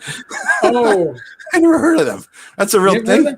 Yeah, Stormtroopers of Death. I think it was like 2 members of Anthrax, and they had it was like thrash metal before thrash metal was thrash metal. Jesus Christ! Stormtroopers of Death. Yes, it was. It was when the guys at Anthrax said Anthrax isn't hard enough. We got to go to the next level. So you were looking at me going, this fucking jackass went to these kind of concerts? Yes. And I don't think I bought a single ticket because it was always my friend Kenny wanted to go there and stuff. Like, all right, I'm going to and they get a beer for free. Oh, dude, I'm in. Let's do this. Dude, my first mosh pit was, believe it or not, I was late to the whole mosh pit scene. My first one was maybe 94, 3, something like that. It was Korn. Remember Korn with the K backwards? Yes. They were playing in New Haven, Connecticut, a place called Toad's Place. Toad's Place was, it still is. It's still open. It survived COVID, thank God, because that's a goddamn historical landmark. Toad's Place is that place that bands play because it's cool, right? It's a small venue. It's really, have you ever been there? You ever get up there for Toad's or anything? It's one of, you can look it up, Toad's Place in New Haven, Connecticut, right? This place is, everybody's played there. Like the Stones wanted to try out some material for the road before the tour, right? And so they just drove their bus up and did a fucking show there. I mean, it's that kind of a place that people just go to, and it's a small venue, but it's amazing. The artist, every artist that is, rock history has played there, I think, at some point. And they have pictures on the walls of everybody. Anyway, I saw Korn at Toad's Place. This is when Korn was more popular than the other bands in their genre, right? Korn was big, and then the other guys just sort of, like Limp Bizkit or whatever the fuck, all those other guys just sort of took the spotlight. But Korn at the time was pretty big, and they had Chutes and Ladders. And you remember that starts off with the fucking bagpipes going? Yes. And then after the bagpipes, dun dun dun, right, kicks in. So I'm standing there, and this is my first pit, and I'm like, oh, I was smart enough to wear fucking steel-toed shoes. That I knew. Wear the combat boots because you're gonna get stomped. And the short bus helmet. Come on, like the rubber helmet.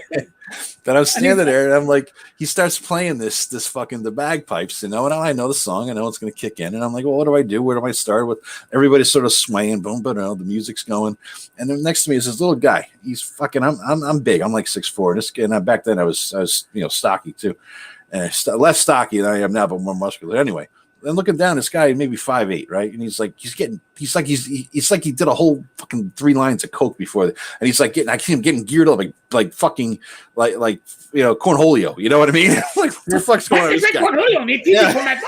It's like what the fuck's on with this guy? So he's like swaying, he's moving back and forth, and then I'm like, what do I do? I'm still wondering, how's this going to progress?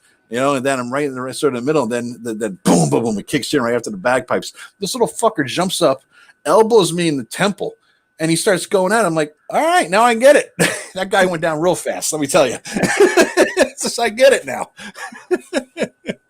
Do I get to stomp on you now, too? What the hell? Well, come on. Here's what I never got with crowd surfing. Yes. Girls who crowd surfed. You just are wanting to get groped. Do what you want. Do whatever you want. I don't care what you do, but holy shit, these guys who I seen them, they're just reaching up to grab body parts. If you want to get groped and mauled, I never would want to do that if I was a girl. As it is, some guys try to hit you in the nuts when you're crowd surfing. I was always too big to crowd surf. I seen it, Now, B-52s were a free concert in Central Park. Oh my God, we're going back probably over 30 years. And I went with an attractive friend from work. Nice. Who I spent the whole concert with her on my shoulders. Jesus, so she was a tiny friend. She was not petite, but she wasn't big. Mm-hmm. But did it pay benefits? No. But no. Oh, but, Jesus Christ! You should have given her a ladder and walked the fuck away. I got my head rubbed a lot. You felt like not the one you wanted. No. That's okay. Amber, I got goosed by a Filipino girl when I was on a ladder in a candy stock room. So you got what? I got goosed. I got goosed by a female Filipino coworker when I was working at my former occupation in a department store in the candy stock room, and it was done in front of another girl as a witness, who thought it was the most hilarious thing she ever saw, and was kind enough to tell everybody we worked with. Nice. It's just like, oh my God, she goosed his ass. She's like, I'd like to goose his ass, but I'd probably get slapped. I'm like, I was on a fucking ladder. I'm not slapping anybody. She's like, yeah, you're gonna break your neck. You turn around too fast. God, I can see that as the workers' comp action. What happened? I got goosed. I fell off the ladder. Did you enjoy it? Yeah, it's like, did you enjoy it? Maybe. Oh, Rage Against the Machine or Rise Against? You mean Rise Against or Rage Against the Machine? Because Rage Against the Machine was, dude, they were something else. And I saw them live. There was a place in Hartford called the Meadows, right? And about 94, this concert was infamous because of the way this shit went down. And we're up there in 94, and I think it was Rage and Insane Clown Posse, I think it might have been. Basically, this place had a wooden fence against the back of the lawn, right? And so you're up there, and if you're on the lawn, you just see inside, right? Now it started drizzling, right? So what people were doing on the lawn, they were just getting pissed. I mean, the music, the bands that were playing there, and it's play again. Look it up. This place called the Meadows. I think it was 94. What they started to do was rip up chunks of sod from the lawn, right? And they started throwing them down at the people lower. And so the people below started picking up chunks and throwing them to the top. At one point, at any time you look in the sky, hundreds and hundreds of people are throwing huge chunks of sod, right? And you're just standing there. I'm sitting there, I'm standing next to my brother talking to some guy. And he got fucking taken out right in the head. He's like, boom! So it breaking down. Fucking head-sized chunk of sod. Not only that, but it was wet enough and slick enough that people were starting from the top near the fence, and they would run full steam down the muddy, slippery area, the whatever's left of the grass and the mud, and they were just taking people out like bowling pins, man. It was nuts. People were going just like, strike. 10 people go down. It was insane. And then they got a fucking rambunctious, started ripping down the fence and throwing lighter fluid. I don't know where the fuck they got that in there. Lighter fluid and with anything dry, like dry clothes they had, and started burning the fence down. I think half the fence got burnt down into bonfires. It was insane. They destroyed the lawn. It was a constant rain of little drips of mud coming down on your head if you didn't get hit by a chunk of sod. It was nuts. Rage had to stop the show. Rage Against the Machine had to stop the show and say, calm the fuck down. If you know Rage Against the Machine is stopping the show to say calm the fuck down, it's a hell of a show, man. Yeah, what the fuck? And see, now, to bring this back to gaming, this is what you did with your gaming group a lot of times. These are the people that I went to concerts absolutely. with. We all gamed. Everybody. Sometimes we would game before and or after the shows, We would game before and or after going to paintball wars. We definitely game before, during, and after the bar. So wow, that's how it was. I mean, this is the post-college days, during college or the years after. Again, before I joined the department and had a schedule that killed our gaming. Our first 30 minutes of every session was playing the new SOD, MOD, Anthrax. Oh, dude, you got to hear the new one. It's like bands that, I'll tell you the truth, I don't fucking recall anymore. It's like, what, dude? There was which Christian heavy metal band is this that is no longer Christian? It was like, it was a weird time back then. Yeah. And this is what you did, getting yourself into the mood to game. Absolutely. So when people say gaming is not about socialization, and I've heard that said.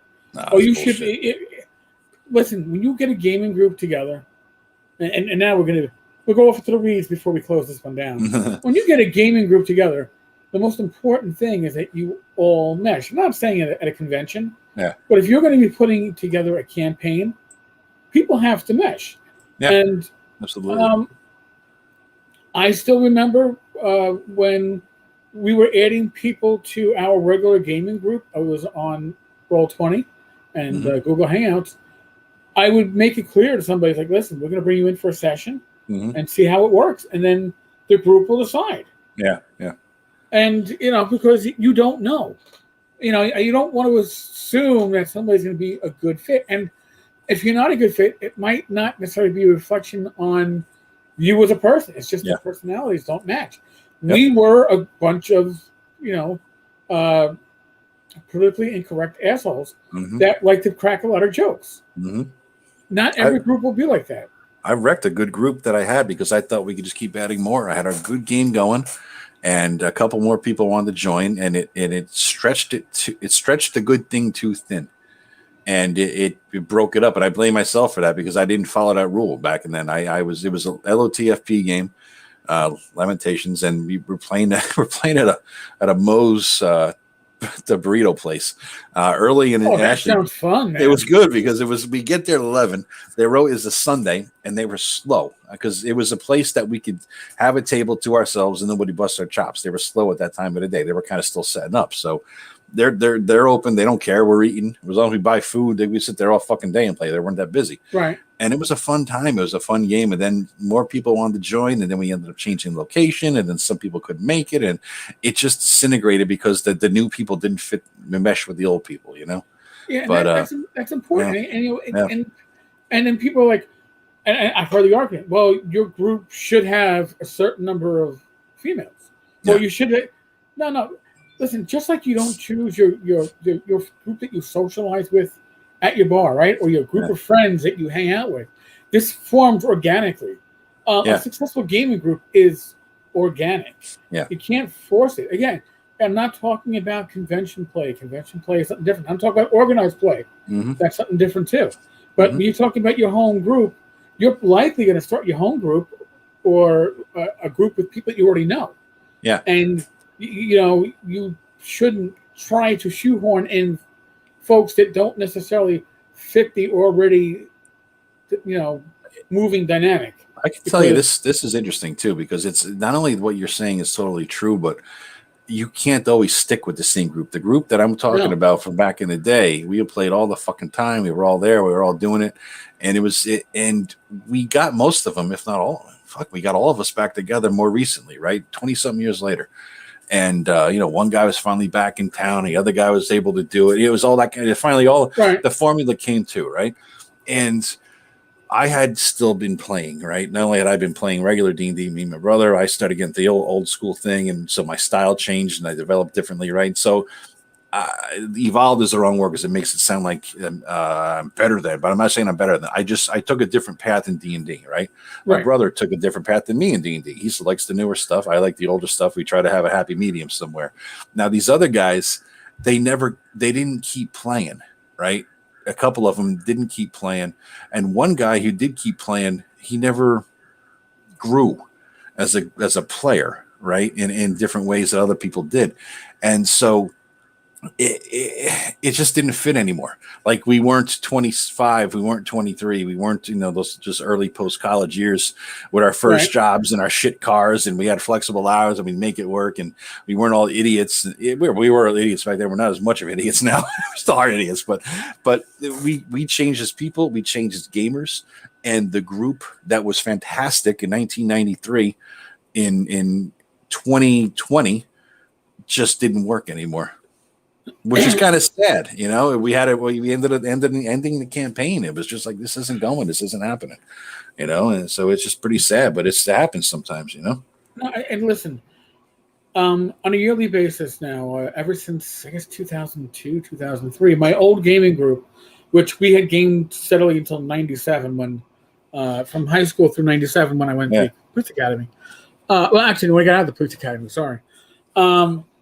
So we lost one of our group. We stayed friends. We played EverQuest and stuff like that online. But we weren't gaming together. We didn't have VTTs. Mm-hmm. So, but we lost one of our group, my friend Paul Benedetti. We lost on 9/11 in the towers. So we said, you know what? We should get together every late spring, early summer in memory of Paul. And we've done that every year except last year because of the pandemic. And we're going to be doing it July 3rd this year. Yeah. Now, it's the core group. We had a group of 6.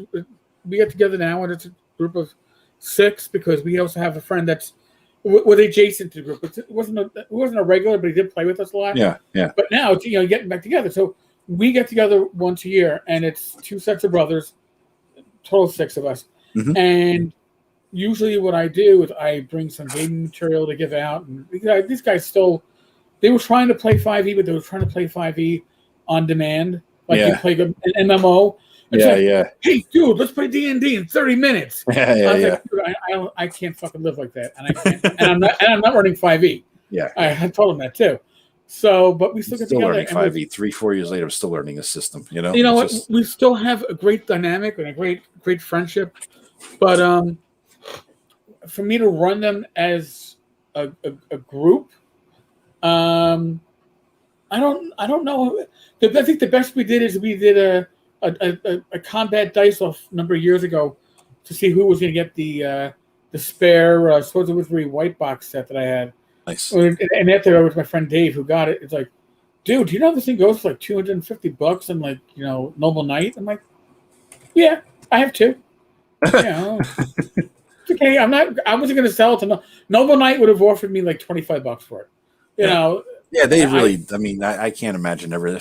If I had to sell my shit, it wouldn't be the Noble Knight. Even if they bought it in bulk, it'd be insane. I would lose my shirt. You'd have to go on eBay and try to get each individual thing the best you can. Willis is my one guy in my new group, my brother. So yeah, he wasn't one of the original guys. Willis is. He's a player. Group, Joe just gave up. Good thing you missed it, or else he'd have to kill you. I talked about what you guys got coming later, so he'll probably listen. We got a good question from Redcaps here. Yeah. As someone who doesn't really do cons outside North Texas RPG Con, what other cons are great for OSR style games primarily? Hoping to make it late 2021 or 2022 a con tour. Well, you want to show them your shirt to start off with? Here.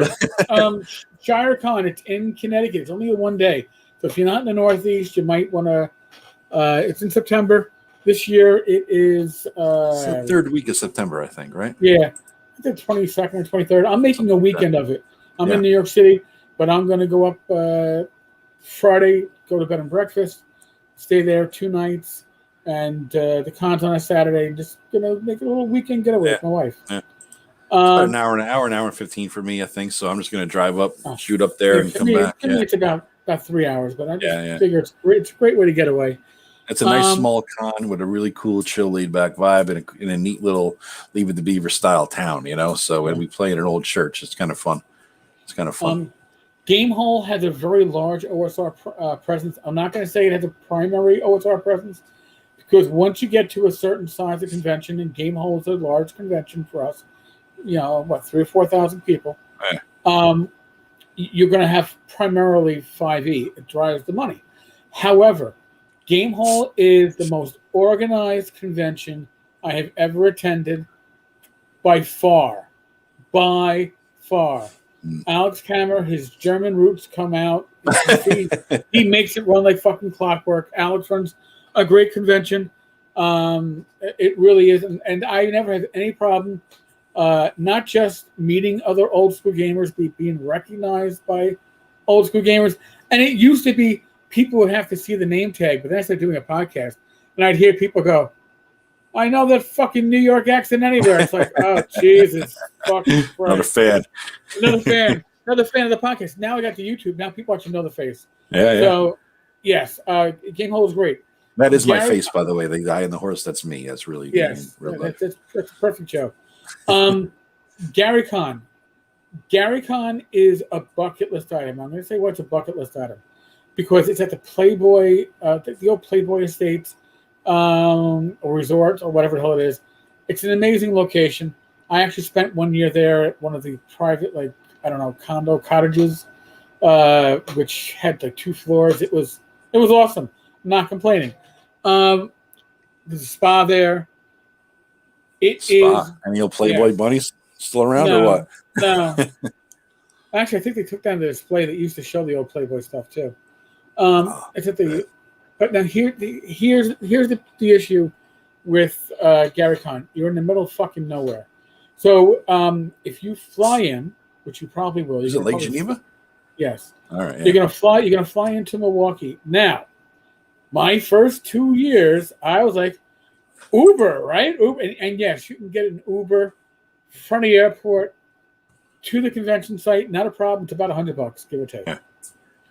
Getting an Uber back to the airport, you're going to get nervous. You better start looking. If your flight leaves at 12 and you want to be there by 11, and it's a 1 hour flight, so 10, you better be looking at 8 a.m. because it is going to rent a car. I'm going to tell you also, there's no place to eat except at the venue. Oh boy! And if you're eating at the venue at any of the normal times, especially around dinner time, you can have a 2 hour wait. Oh, Jesus. Or you got to go to the steakhouse, which will still have a wait, but the prices will be a lot more expensive. But if you have a car, you can drive into town, and you can do there's a good Irish place, really good pizzeria. I can give you locations if you ever go. I will probably not be going to another GaryCon. Really? It's interesting. It's claustrophobic for me. All right. I'm a New Yorker. I used to take the trains on a daily basis, and this is claustrophobic for me. Okay. It's really reaching the point where it's knocking on its limits, and I don't get the joy out of it, and other people will.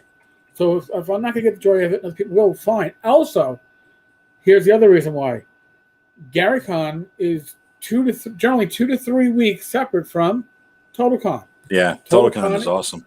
TotalCon is in Massachusetts now. I made my first one ever last year, not last year, a year and a half ago.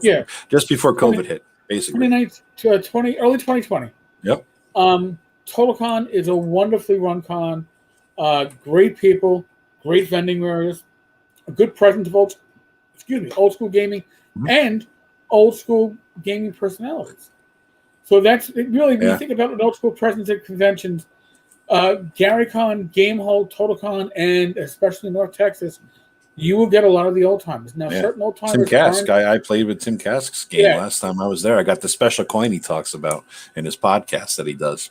So now, people like Tim Kask and Frank Metzner are not doing as many cons as they used to. Yeah, they're getting up there in age. So, if you're if you're wanting to meet the old timers, probably in the next couple of years, pretty soon, people like myself and Bad Mike and Jeff Talanian and that group is going to be the old timers. That people are going to go, oh my God, that's fucking Tenkar. They're the people who remember what TSR actually was.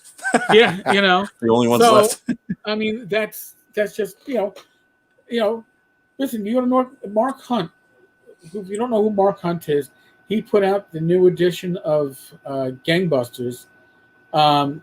Nice, great game based on BX. Mark was at North Texas. It was his first North Texas, so it was great to meet Mark, and it was great to hang out with a lot of people from the OSR. North Texas bleeds OSR, but they don't tell you that's what you have to play. Yeah. So you'll find a lot of other stuff there too, but it does bleed old school gaming. I know that DexCon in Jersey used to have it. Ragnar. They did. So, the Greyhawk Ragnar was doing all that shit trying to get it, wasn't it? He was trying to, because isn't he from Jersey? Yes, Joe was from Jersey, off of Route 15, I believe. Yeah. I need to make it. I've probably driven within miles of his house, going to the Poconos. And yes, Rick Epps, Total Con. It's in Marlborough, Massachusetts. It's just near it. Yeah. It's in February. Yep. It's a great convention. I'm definitely take it this year. And the people that run it are top notch. Yeah. And Angelia is awesome. Her husband is great. And the rest of the con staff, you're not going to find more helpful con staff than Total Con. Really. Mm-hmm. Yeah, it was cool. It was a chill vibe. A lot of like Delaney was, because he's from New Hampshire. He's running games there, a lot of games. Matt Finch was there. I played in the game that he ran. It was awesome. I got to play in games running. Guys who create my favorite games, I got to play that game with them as a DM. And it's the way it should be, right? Yeah, yeah. Oh, by the way, Red Caps, you're hoping at North Texas RPG Con next year. I'm going to put this out there, so if anybody is listening and hasn't subscribed, which, come on, why haven't you subscribed? We are at 745 subscribers to this channel. Damn. Oh, my God, really? So if we get 5 more, we're 750 tonight, man. Yeah. Here's the deal. Started with 739. Holy shit. Here's the deal. If we get to 1,000 before the end of the year, which I think is very doable. I said this on the air with Bad Mike, who, by the way, is one of the people who runs North Texas RPG Con. If we get to 1,000 before the end of the year, what I will do, I will sponsor a room at North Texas RPG Con. This room will be for open gaming. And the reason why it's be for open gaming, not regular gaming, is because we're going to stock it with booze. All right. Open gaming.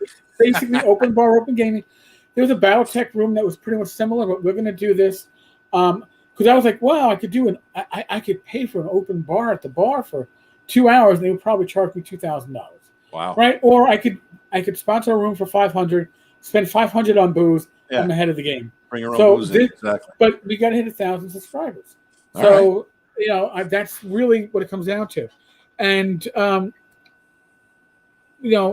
people are like, oh, so you want to monetize at 1,000? No, I'm going to be able to live stream from my fucking phone at 1,000. I'm not here to, I'm not saying we won't monetize, but I'm not in it for the money, because the money I make from this industry goes back. Money I'm making from Torchlight or Swords of Witchery Continual Light, when that comes out for the new print, it's all going to go back to the creators. And when you use my affiliate links, it all goes back to community. I gave away $500 when we hit 500 subscribers. Oh, that's the other part. Yeah. When we hit 1,000, I give away another $500 in drive-through money. Nice. So, nice. It's a fucking win-win for everybody. Yeah. And it's your money. If you read the tavern, if you follow the podcast, if you listen, if you watch the YouTube, it's your money. So it should go back to you, just in bigger chunks to that's cool, random people. That's cool, man. That's a good way to end it, I think, dude. We got 2 hours. We're ending with $500. You can't beat that. There we go. So that's the goal. We're what, 255 away from that. Yeah, that's amazing. I mean, that's 5 more. We hit 750, man. Beginning of the month, we hit 500. Beginning of this month, we hit 500. I gave away 500. Funny thing, I'm not here for a month. I skip it, and you keep going up in people. So maybe there's Hey, a connection. Joe, you are a good luck charm, though, Joe. You can't go nowhere, Joe. You got to be here, Joe, because actually, to be honest with you, folks, Joe is probably my longest connection in my return to gaming. Because Joe's blog, well, your blog, and Rob's blog, and Chicago Wiz, and Jane's Mal. Those are the first 4 blogs that I found when I came back to gaming, and these are the blogs that inspired me to start blogging. That's cool, man. So in a way, I've known Joe. That's the whiskey talking. I didn't have that much. I dressed up like Joan on Thursdays. It's Friday. Wow. Thursdays is Joan Day with the fishnets. Hey, you know what? I don't think the Dungeon Hobby Shop Museum and TSR would approve of that. I'm sorry. They might only be racist and sexist on alternate days. I don't know what I don't know if Thursday is their day. But Joe was right. We probably should sign off. We are knocking on 2 hours. Holy shit. Yeah. Went by fast. I know. Folks, tomorrow night, Saturday night, my wife, Rach, and myself, we do Gamers Health. It's a live stream at 8 o'clock. We talk about issues that apply to the health of gamers. Listen, I'm a type 2 diabetic. I've got congestive heart failure. I've got weight issues. I've got sciatica. Rach is honest about her condition. She's an albino. She's got weight issues. She's got vision issues. She's legally blind, and she's a certified yoga instructor. So we touch, and she's she works in she's a social worker. So we talk about stuff that not just your physical self, but your mental, your spiritual. We try to apply it all because you know what? We're not alone. Nobody here is alone, but sometimes you feel like you're alone. You're part of this community. Yeah. Whether it's the OSR, the tavern, whatever, you're not alone. So you need to know that other people have issues, challenges that they're dealing with. There's an epidemic of that, man. You're right. I've been reading articles. There's an epidemic of loneliness in the world. You could have many people around you all the time and be the most lonely person in the world. And I'm a single guy. I never married, no kids. I get there sometimes myself, and it's a rough thing to go through because you're never truly alone. I mean, as long as you have like connections and friends and buddies, you got to make yourself open to them in a sense. You know what I mean? Yeah. You got to reach out and be amenable to them reaching out to you because that's what's going to get you through the shit, man. The pandemic made these things a lot worse. Oh, yeah. Exacerbated it big time. Let me get through our comments real quick. Dan Joe Tenkar, don't leave. Sorry. Oh, hey, Ty, welcome. Good to see you. I almost brought up our potential project, but I didn't want to ruin anything. So, folks, Joe the lawyer and I, this is how you can leave us a voicemail, but it's the same voicemail that if you just need to reach out and talk. You can leave a message. If you need to call back, I'll call you back. Yeah. This is, again, you're not in this by yourself. None of us are. I didn't mean to turn this into like a mental health closeout, but no, it's important, man. There's a lot going on now in the world. I mean, we're through one shit show and into another shit show, and now we're just sort of recovering from all the shit shows, and it's hard. Lockdown, separated from your family and everything else, and certain relationships, and people moved away and relationships ended, and people are bewildered basically. So that's important. It's a stressor that none of us ever experienced before. Yeah. And especially for the young ones. I mean, listen, the demographics of this channel is that we don't have too many young listeners. Although I know my 10-year-old niece listens. So Shannon, Uncle says fuck you. She jokes about it, so she'll be like, Uncle, you cursed at me. Bree, welcome. By the way, thank you for subscribing. Again, the voicemail is there for you all to use. I listen to all the voicemails. I don't always get to them all on the air, but I certainly listen to them all. Yes, a wild beard has appeared.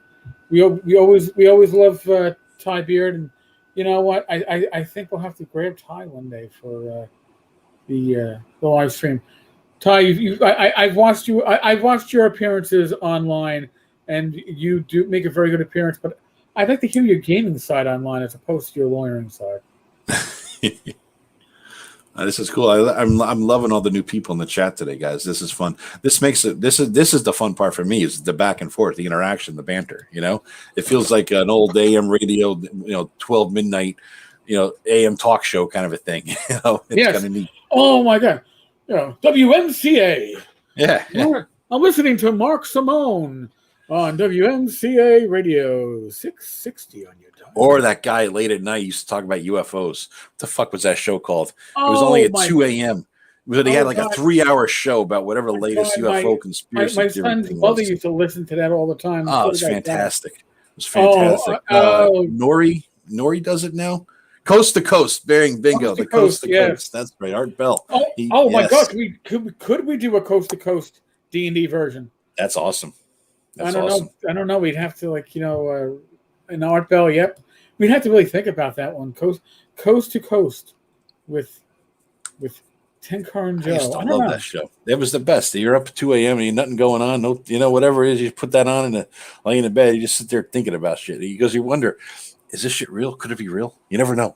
It's like that gets your imagination going, man. Oh well, yeah, but then you don't go to sleep at night. That's the whole. I remember that stuff, and it was like aliens gonna snatch me out of bed. I mean, listen, not this episode, but another episode. I'll tell my story about when I tried to astrally project myself by following the instructions in a Time Life book.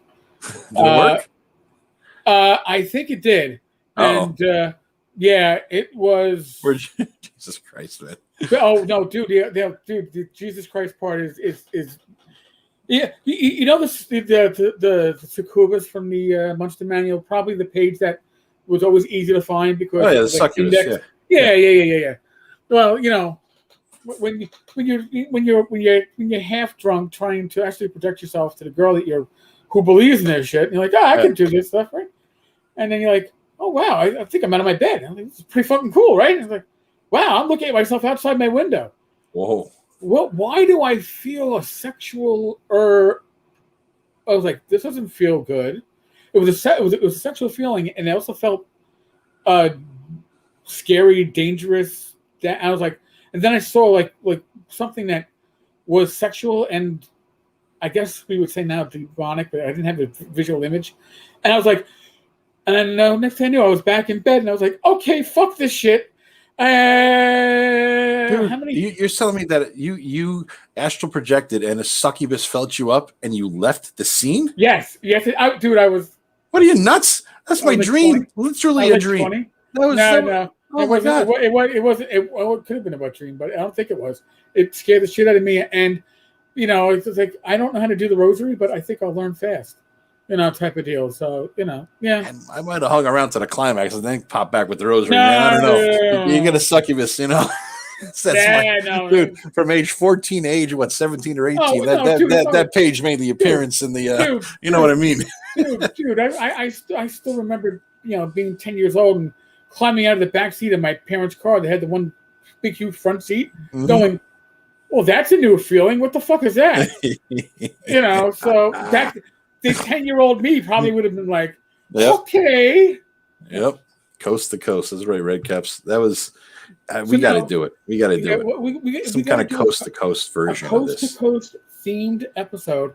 And what we do is we will have like 3 or 4 like D&D encounter sessions that we kind of play out in the Coast to Coast way.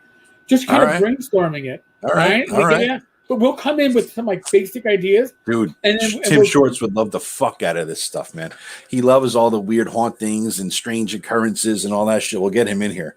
He would love the hell out of that. We'll sort of brainstorm adventures that are fucking weird and creepy. Like he's into the Warrens, those ghost hunters. Oh yeah. He's into them big time. Yeah, he would love the hell out of this. They had the fucking doll, right? The weird fucking doll. Yeah, you're right. It was in that movie. Yes. Annabelle, I don't know what the hell it was. It's Annabelle, which really was like a Raggedy Andy doll. Yeah. Didn't look like the doll. So I saw that on YouTube. That it's like, this is a real Annabelle. Yeah. It's like, oh, it looks like a Raggedy Andy doll. They had the museums in Connecticut. They closed it down for whatever the hell reason, the Warren Museum. That's how we're going to get Tim to go to ShireCon. We got to combine it with the Warren Museum reopens, and then he gets his ass up here to ShireCon. You know what? Let's reach out to Justin Lanassa and see if he wants to open up another profit. Sorry, folks.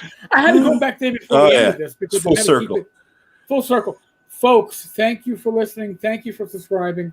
Neither Joe nor I are medical professionals. However, we are both vaccinated. That does not mean that we are giving you advice on what to do. It was the right choices for us. You have to make the right choice for you and your loved ones, your family, your friends. Use your common sense. That's all I ask. Okay? Amen. All right. Be safe. Be well. God bless. I know I'm pissing people off by doing that, but knock on wood. I'll be back again tomorrow, like I said, with my wife, Rach, 8 p.m., Gamers Health, and we'll see you there. Yeah, take care, Good guys. night, everyone. And Ty Beard, yes, the Sears catalog bra section. On that note, Jesus. talk to you later, guys. Later.